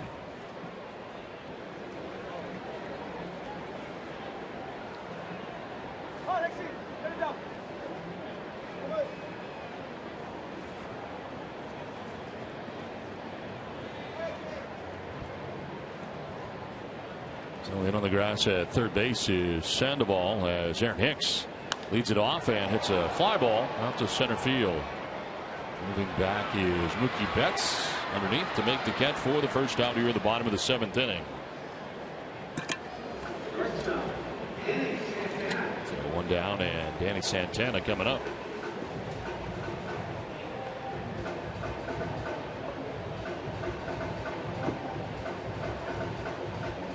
Santana with a single in the 3rd inning came around to score. Grounded out to third base in the 4th inning.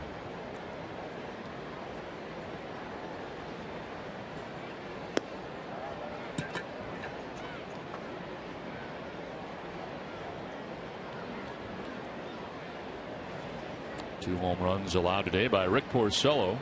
Aaron Hicks had a 2-run shot, a solo shot by Eddie Rosario in the 6th inning as he jumps ahead of Santana here 0-2.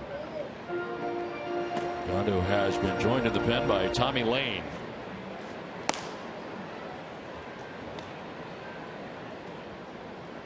Pitch 90 for Porcello.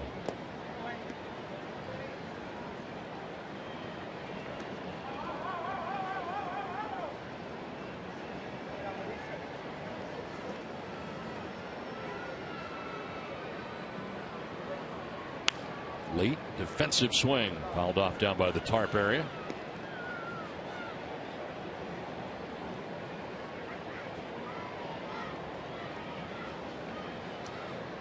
Twins have the top of their order. Brian Dozier waiting on deck with one out here in the home half of the 7th inning. Santana grounds it down the first baseline. Fair ball that Napoli picks up and tags the bag for the 2nd out of the inning. Well, tonight at 10 on NESN Sports Today, Adam and Elle will have details on the Patriots' first-round pick, Malcolm Brown, and a report from the Celtics pre-draft player workouts. That's tonight at 10 on NESN Sports Today, presented by People's United Bank. See what know-how can do. 2 outs in the 7th for Brian Dozier.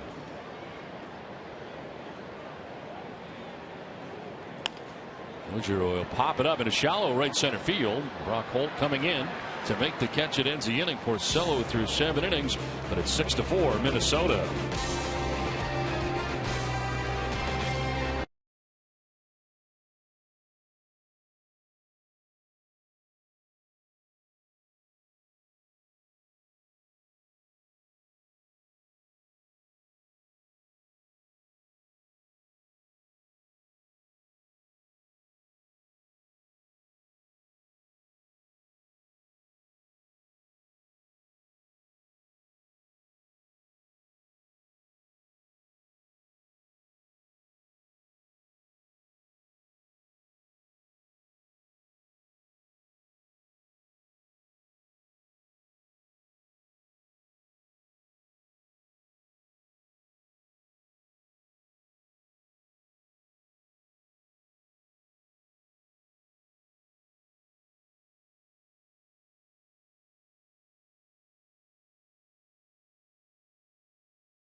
It's been a big day. A 2-run home run in the 3rd inning. That one was off Phil Hughes, and then he would do it again with a 2-run home run in the 5th inning with 2 outs and a runner at first base. At that point, got the Red Sox back within a run 5-4, but Twins have added a run on home run by Eddie Rosario to make it 6-4. Now Pedroia batting here to lead off the 8th inning against a new Twins pitcher, Ryan Presley, into the game. His 10th appearance, 1-1 with a 4.22 earned run average. 11 strikeouts to 5 walks, and opponents hitting at .244 against the right-hander. Third arm used today by Paul Molitor. Both home runs for Dustin coming on inside fastballs, as we see Kyle Willis talking to Porcello after his start. You know, we often talked about mistakes by pitchers. It was 2 mistakes that Dustin hit for home runs off Hughes. Now, not all mistakes get hit for home runs or base hits, but in this case today, Pedroia did make him pay.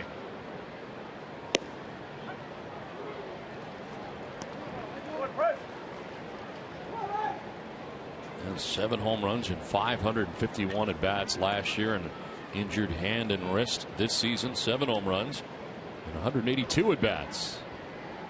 Healthy Dustin Pedroia, results much different.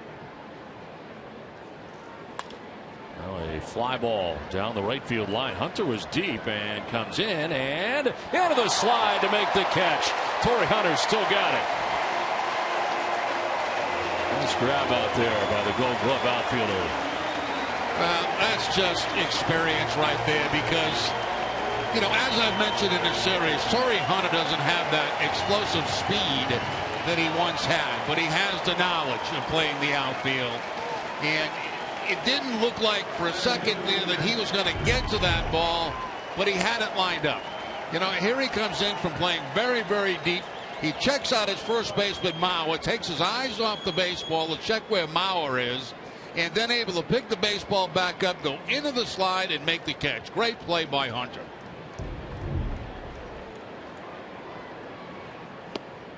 Now Mookie Betts with 1 out here in the 8th. And Pedroia, well, how did you do that?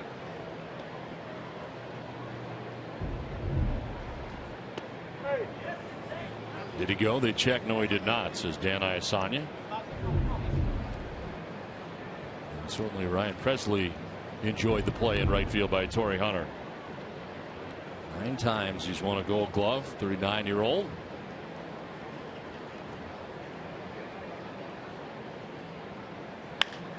To third and picked on the backhand by Plouffe.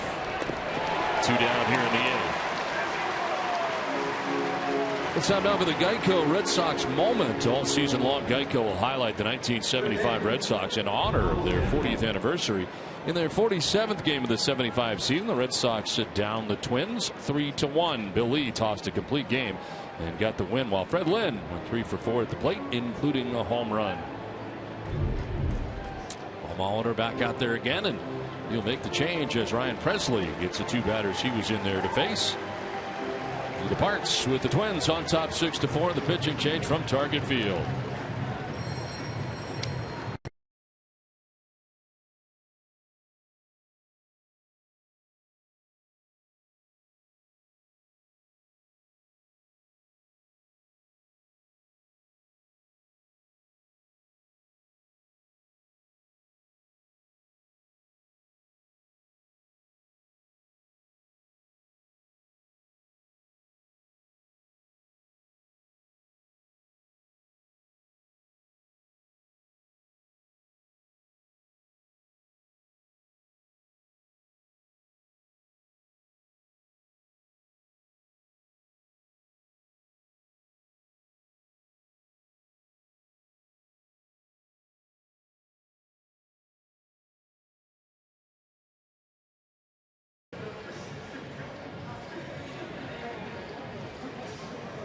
Aaron Thompson, the new pitcher now for Minnesota. As Presley went 2/3 of an inning, retired both batters he faced, and Thompson coming in for his 24th game of the year, 0-1 with a 3.47 earned run average, 14 strikeouts to 7 walks, and opponents hitting at .226 against him. Guy that's been around a little bit, drafted by the Marlins, has made his major league debut with the Pirates. That was back in 2011.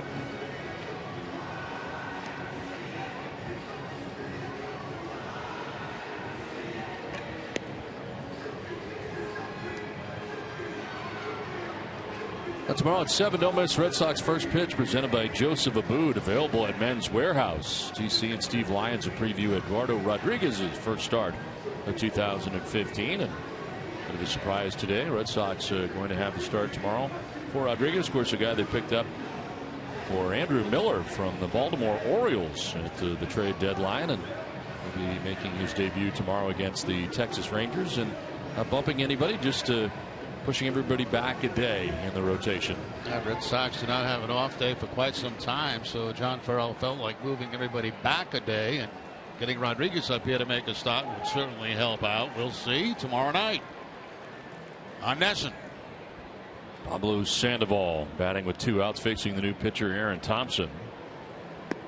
And a swing and a miss for strike 1. Young Pablo on the left side here against a left-hander.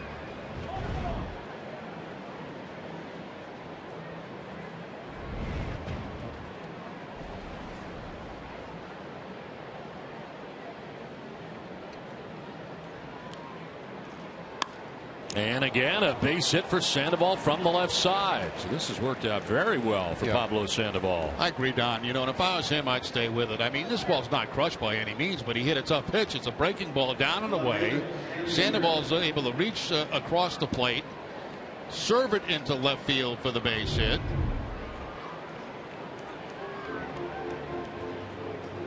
They're hoping to get Molitor to move over, or Molitor was hoping to get him move over to the right side, and a lefty-lefty matchup if nothing else, and it's one and done for Aaron Thompson. That's two things. I mean, you know, first of all, yeah, you want him switching to the right side, but the fact is, you say, oh, I got to have an advantage also. The guy hasn't hit left-handed very much against a left-handed pitcher. He's now 3 for 3. So Thompson headed out.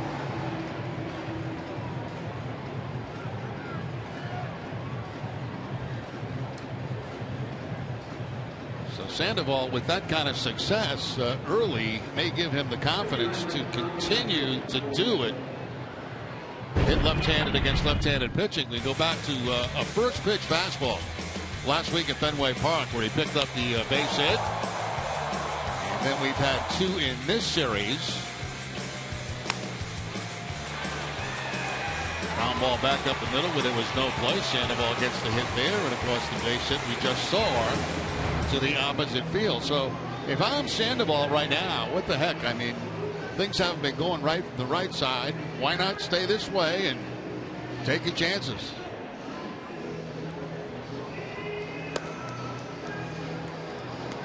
CVS Pharmacy is proud to support the American Lung Association's Lung Force campaign to make lung cancer a public health priority. May 3rd through the 30th, you can make a donation to support lung cancer research at the register at all CVS Pharmacy locations. CVS Pharmacy, the official pharmacy of the Boston Red Sox.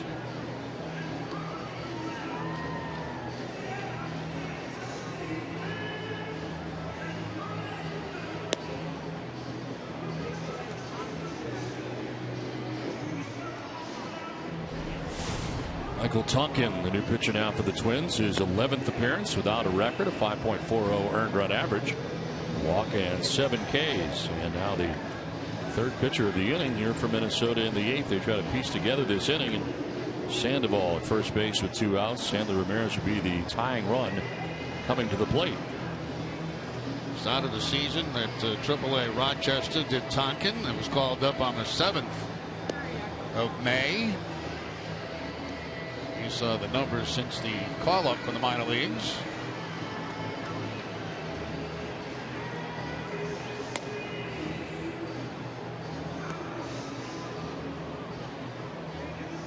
Tomorrow at 7:30, don't miss Red Sox Game Day Live, presented by DCU. TC and Steve Lyons will take a closer look at Prince Fielder's recent hot streak.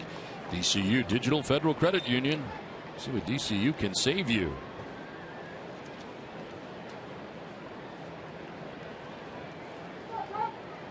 Two down, Sandoval at first base. And Hanley Ramirez standing in here, 0 for 3 today. He has struck out, grounded out, and lined out. Look out, pitch up and in. A breaking ball that time that slipped out of the hand of Tonkin.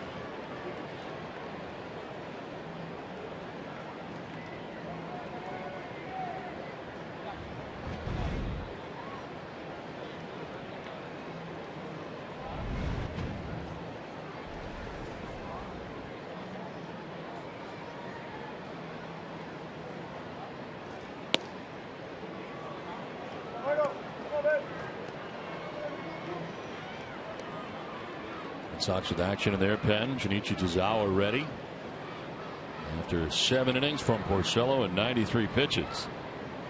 This outfield for the Twins right now back way up on Hanley Ramirez all the way around. Hanley with a healthy hack there. And the reason for that too, Don, is Hanley represents the tying run, so they don't want anything over their head for a double. So they're trying to protect from the 2-base hit and allow that man in a potentially the tying run in a scoring position. There's a 2-seam fastball down and in, and Ramirez seen a lot of those.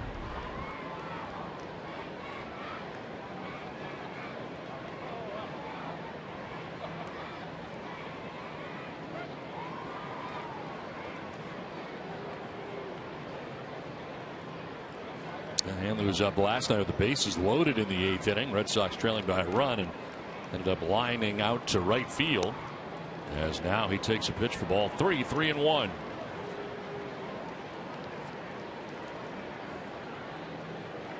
That's with David Ortiz waiting on deck. And 2 outs here in the top half of the 8th. First, the responsibility of Aaron Thompson, who just left.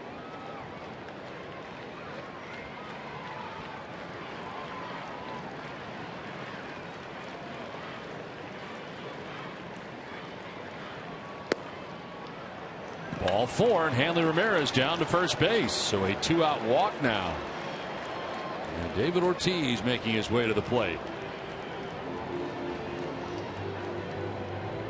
Just exactly what Paul Molitor did not want to see right there. The base on balls. And that's only the second walk of the season given up by Tonkin.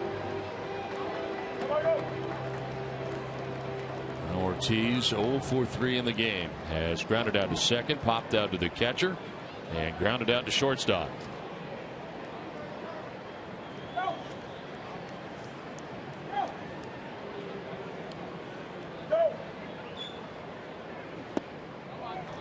David will take ball 1. Now David's got one thing on his mind right here, and that's giving the Red Sox a 1-run lead. David, who had a flair for the dramatic for much of his career. 4 for 47 so far this year in the 7th inning or later.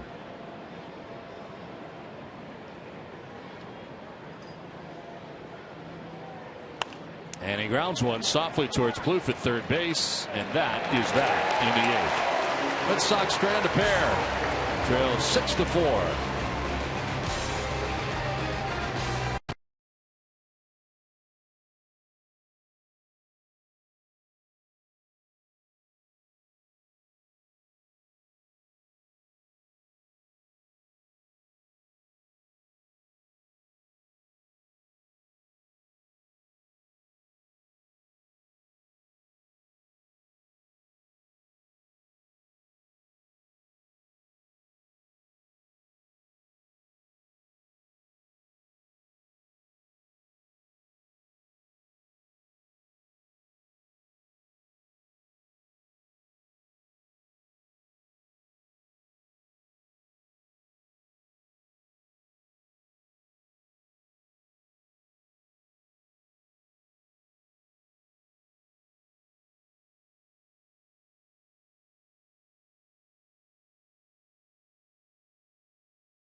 Brought to you by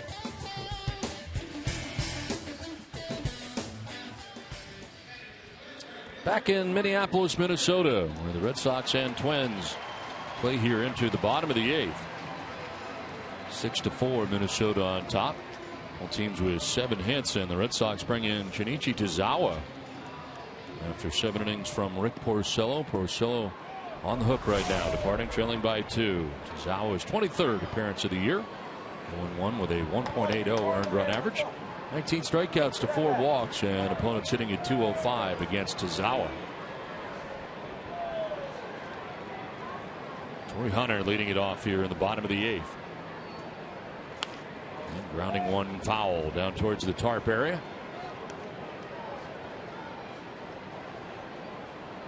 Yankees still with a 4-1 lead today over Kansas City, while Seattle ended up beating Tampa Bay 3-0, the final in St. Pete today. Teams the Red Sox are chasing right now. Yankees beginning the day with a half-game lead over the Rays. Red Sox starting the day 3 games back. Ball and a strike to Torrey Hunter.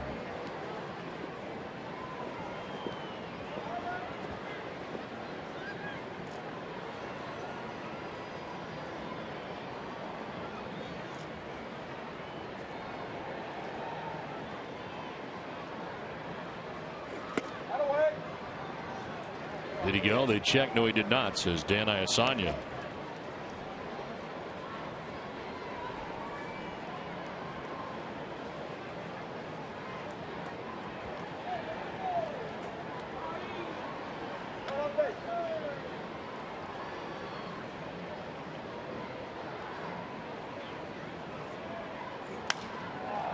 In the air to center field. Mookie Betts going from right center over into left center for out number 1 of the 8th inning.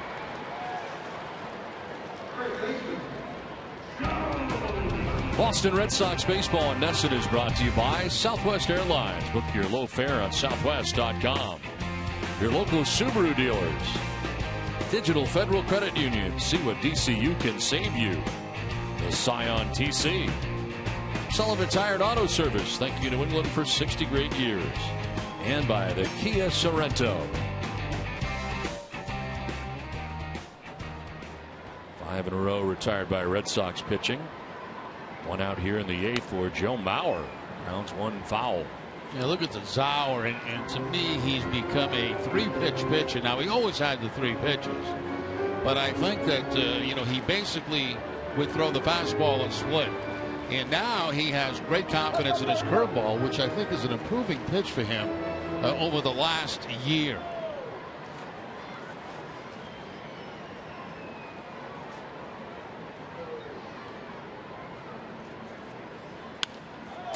Liner the other way, and by Bogarts into left center. So Joe Mauer's got a 1-out base hit, his 2nd hit of the day. That 2nd time he's gone in that direction to pick up a base hit, and of course that Mauer does. He wears out left field. This is the curveball that time from Tozawa, and the inside-out swing by Joe Mauer. Now most left-handed hitters will pull that ball, not Mauer. He takes it to the opposite field. The closer for the Twins up in the bullpen, Glenn Perkins, who had to get 4 outs last night to get his 17th save of the year. Getting ready in the pen as Trevor Plouffe fouls one back to the screen. It'll be Napoli, Bogarts, and Holt expected to bat in the 9th inning.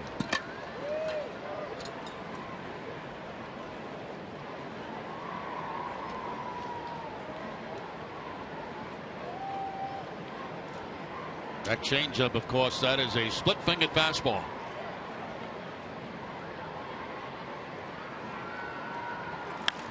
On the ground to second base. Pedroia picks it to second for 1. On to first for 2. And the double play ends the 8th. Red Sox in need of 2 to tie as we head to the 9th.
ahead to the 9th inning, and it is time now for the T-Mobile game changer performance. And it is Joe Mauer back in the 3rd inning with the game tied 2-2, who'd get a base hit to left field. It would score Brian Dozier and put the Twins on top 3-2 at the time.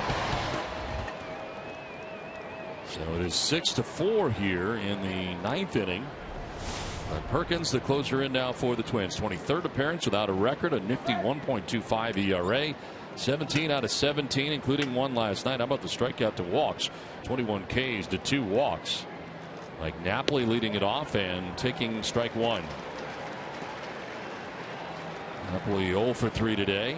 Grounding out, fouling out. Last time up, struck out swinging.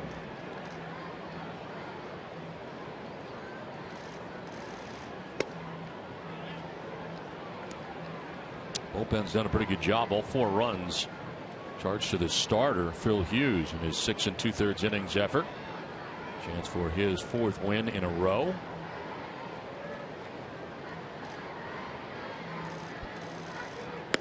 Napoli with a healthy hack there, down 1-2. 94 on that last elevated fastball by Perkins.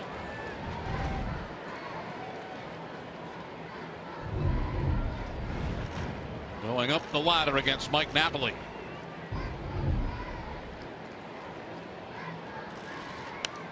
Napoli fouls it back to stay alive.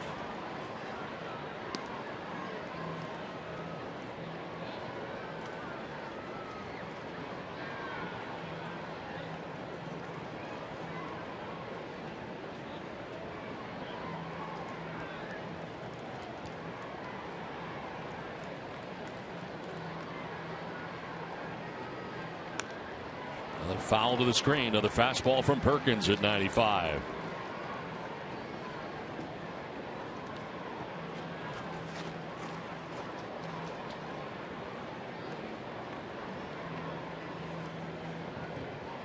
We'll go back to 2006 for the last time the Twins swept the Red Sox. And that was at the Metrodome. As a pitch up now to Napoli, evens a count of 2-2. Perkins with 17 saves, the most in Major League Baseball. And one of only 4 closers with 100% save opportunities conversions this year. 17 out of 17.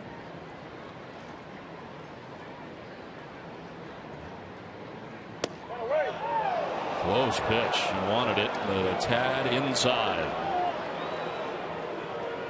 Crowd here certainly wanted it at Target Field.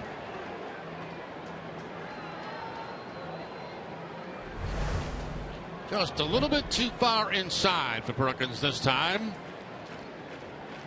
Link Insurance, great service, great coverage, and a great price for auto, home, or life insurance. As Napoli lifts it in the air, foul off to the left.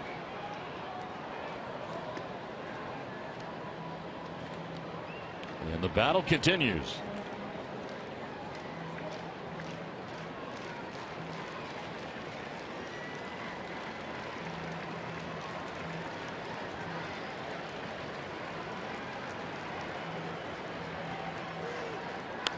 Napoli again out ahead, fouling it off to the left. Perkins trying a little something different that time, going to the breaking ball. See if he had the timing messed up for Napoli. It was a little bit messed up, but he's able to foul it off. There's the breaking ball on the 3-2 count. 10th pitch of the at-bat coming up here for Mike Napoli. And it's a grounder foul. We'll see another. Well, the Red Sox will travel to Texas after this ball game to get ready to take on the Rangers, who had won 7 in a row until today. They get to beat up today by the Indians 12-3, that game in Cleveland. Still, the Rangers playing much better baseball.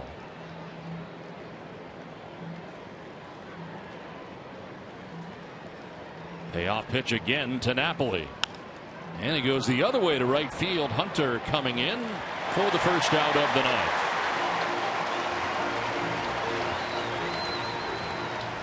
Let's take a look at the Toyota play of the game. And it is the 6th run, the home run by Eddie Rosario in the 6th inning. It gives the Twins a 6-4 lead in this game that is standing up right now with 1 out in the 9th inning.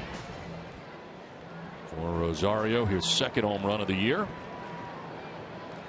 Xander Bogaerts 0 for 3 today.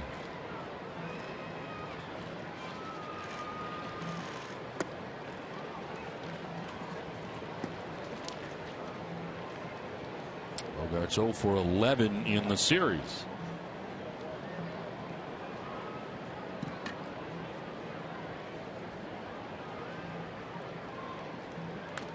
The Red Sox lineup today. You look at the 3, 4, 5 hitters, and only one hit between Sandoval, Ramirez, and Ortiz today.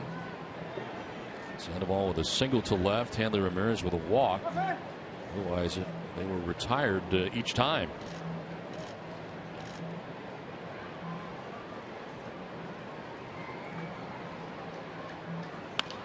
Ground ball to shortstop. To the backhand goes Santana. 2 down in the ninth. Today's game summary is brought to you by Xfinity. Rick Porcello on the hook right now. 7 innings, 7 hits, 6 earned runs, including 2 home runs. Pedroia with 2 home runs today. Both 2-run shots supplying all the Red Sox runs. Phil Hughes with a chance for 4 straight wins. Gave up 4 runs in 6 2/3.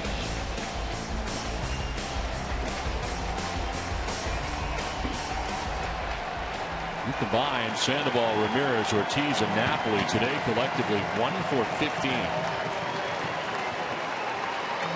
2 outs in the ninth. And Holt taking strike 1. Hawks had a multi-hit performance today. Double and a single.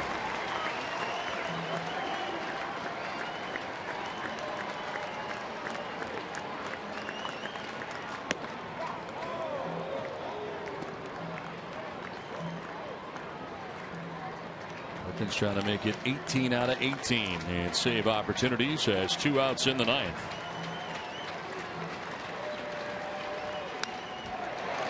Red Sox down to their last strike. It's Swihart waiting on deck, hoping to get a chance here and to bring the tying run to the plate.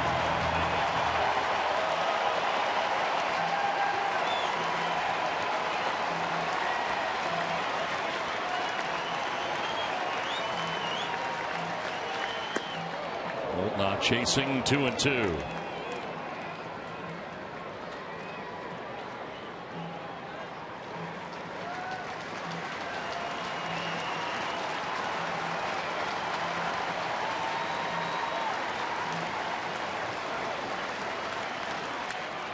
Back to the screen. We'll do it again.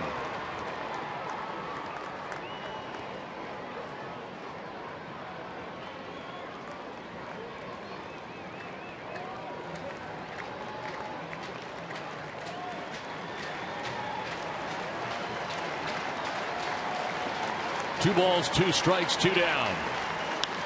Fly ball center field. Aaron Hicks going back. He's got to play. And he makes it. The Minnesota Twins have swept the Red Sox in a 3-game series. And the Red Sox not starting this road trip well as they drop the first 3 here. And their first and only visit of the year to Minnesota. And today the Red Sox do muster 4 runs but are beaten in this game 6-4. And the Twins with 2 home runs. Rosario and Hicks with the home runs. The Red Sox have 2 home runs, both for Pedroia, but single-handedly Dustin could not get the job done himself today as he supplies the 4 runs on the 2 home runs. And for Glenn Perkins, who comes in now 18 for 18 in save opportunities, Porcello takes the loss as the win for Phil Hughes. And Tom Caron certainly very frustrating here for the Red Sox, not starting this trip out very well.